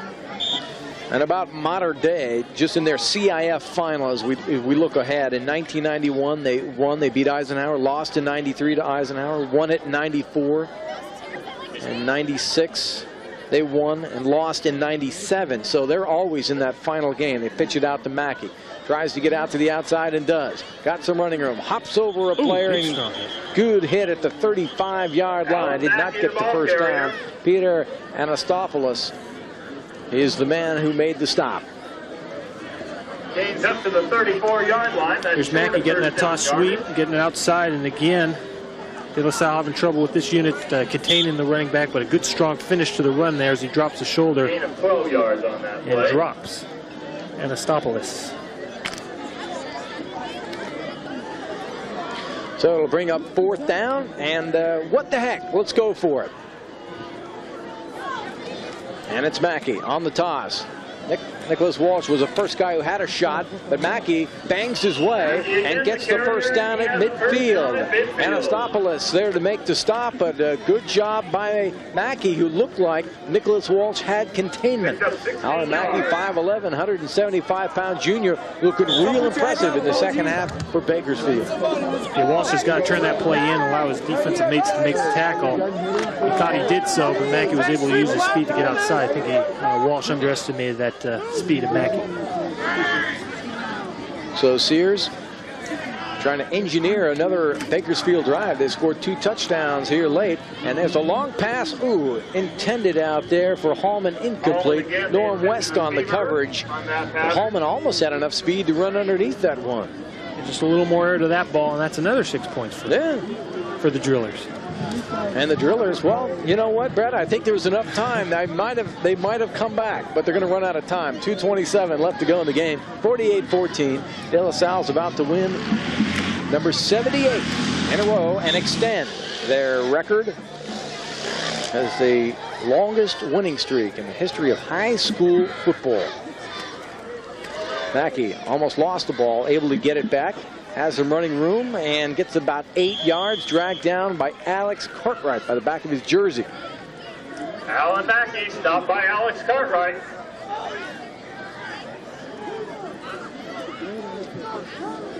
But only after gaining 8 yards. Drillers continue to go to that toss sweep, and again, De La Salle breaking down in their containment. If you're allowed the runner to get outside, he's going to get some big yards.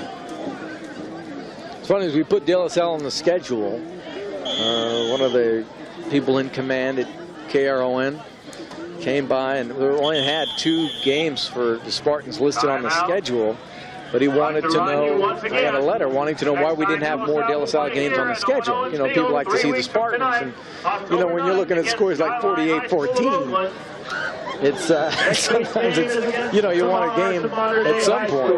Greater Chalk Talk, don't forget, Monday at 11 o'clock, starring Mr. Involvement, who is a soon-to-be father. 7:30 next Saturday night.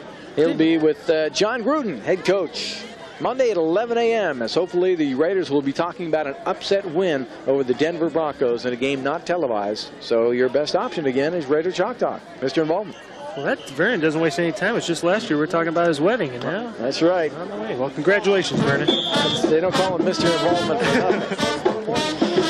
So this game is so out of hand that Vince Padilla is getting an interview while the game's going on. They hand the ball off, and a little bit of running room out there. Scott Key.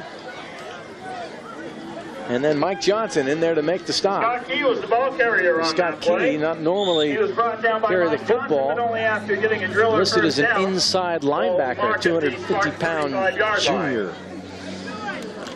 1:35 left to go here at Owens Field. Owens Field here in Concord, just off Treat Boulevard. Beautiful facility, by the way. So here's on 1st and 10. Back to pass. He's going to loft it out there. Intended out there for Clint K. And he's just overthrowing these guys just a bit. Panopoulos on the coverage. Yeah, the timing just isn't there yet with these two. Sears likes to dart it out there. He's got to put a little more air under it and let his receivers run under the football. How many times was that? We do it on the zones. You line up for that. No, was he in tight? Yeah. What do you line up? Come outside. How many times are they going to run the same play? Come on, next time it's a pick. Watch Kirkham. See, now he's lined up outside. Terry Edson, the athletic director and assistant coach here. Mackey, oh, good spin move. Cuts back at the 30. And then tackled there on the ankles by Vince Bob Barrow. But Mackey continued to pile up some numbers here in the late going. Much better job by De La Salle playing that. They made it turn it in. Cartwright was a missed tackle away from dropping that for no gain.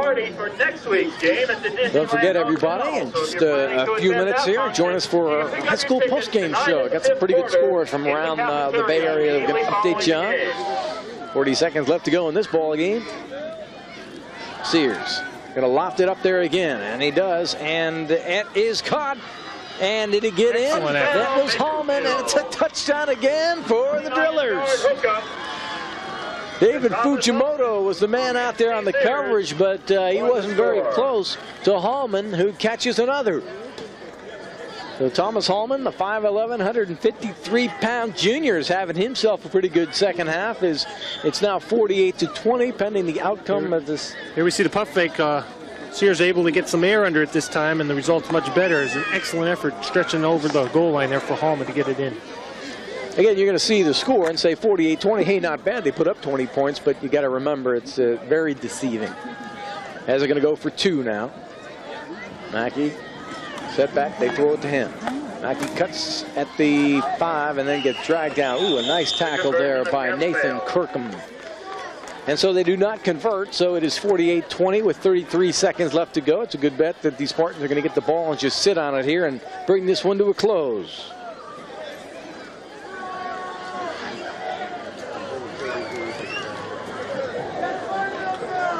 Well, like we said, we talked about coming out in the second half trying to get some moral victory. And sure, your second unit is going against their second unit, but to put up 20 unanswered points against De La Salle in any circumstances has to be a good starting point to get your next week's opponent. Yeah, and Terry Edson there, we had a long conversation with him, and again, you talk about all the things De La Salle's accomplished, and some people don't want to give him the credit that they probably deserve.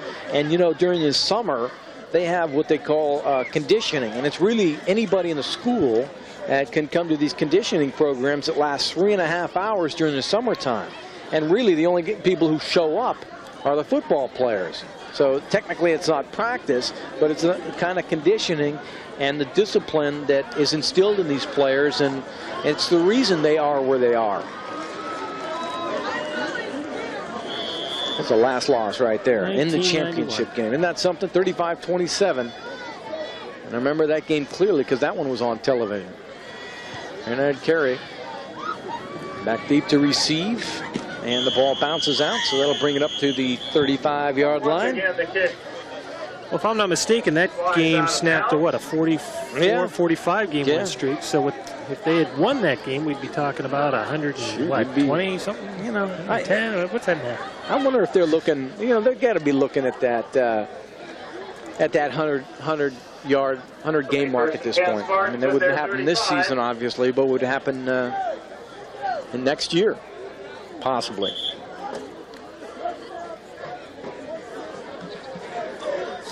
Time running out on the clock.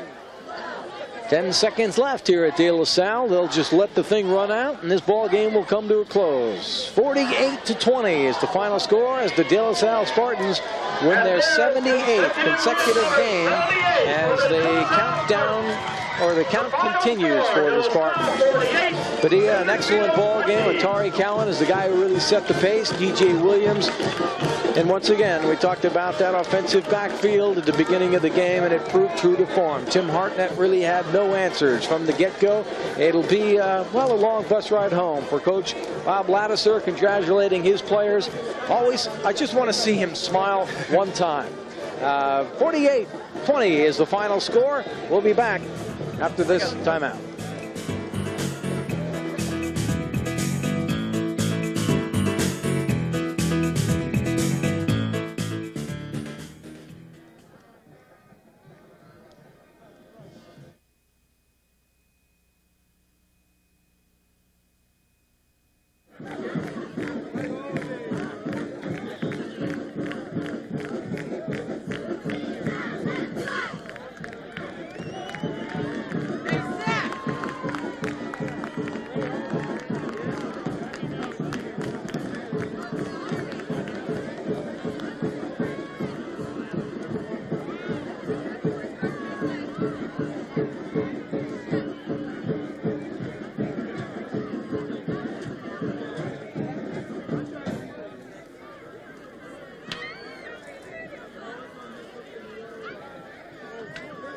Are they asking for it? Hey, you guys, what are we doing here?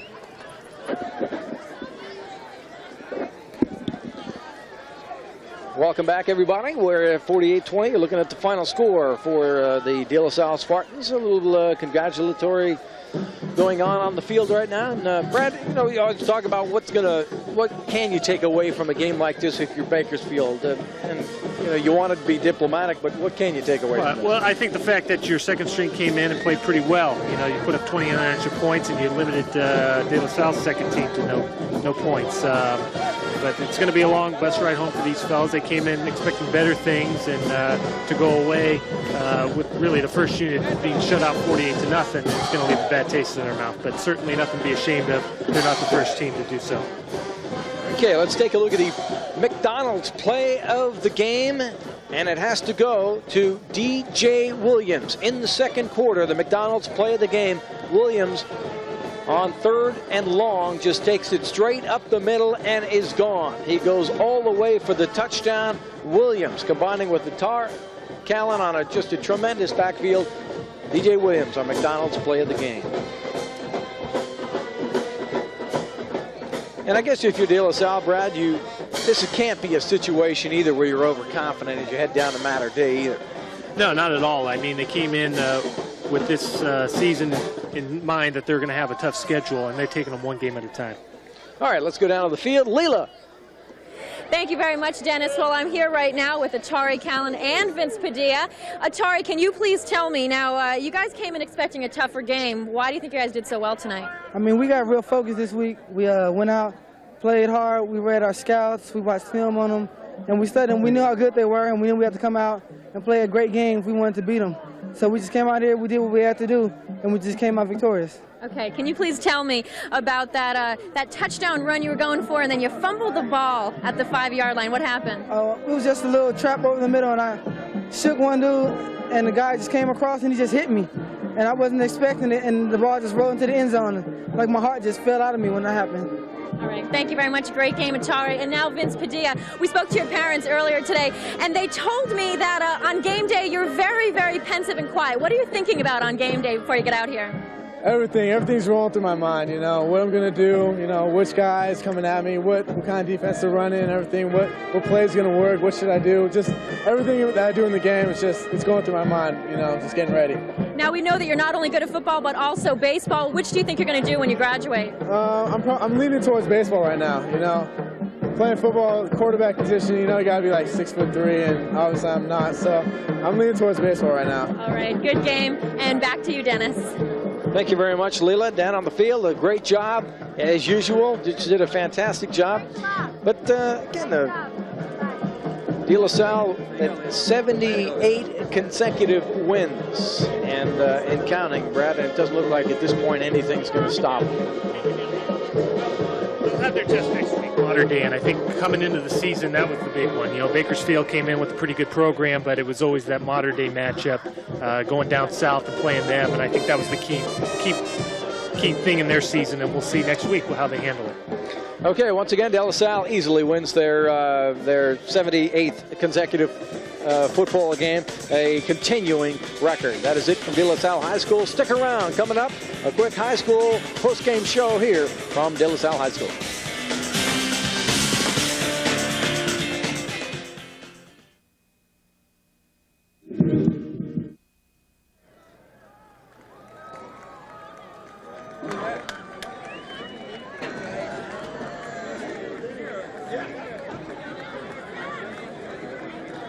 Okay, I hear you. Okay, now you got to give me giant. Hold on, give me the scoreboards again. So, okay, skyline 41-14. Okay.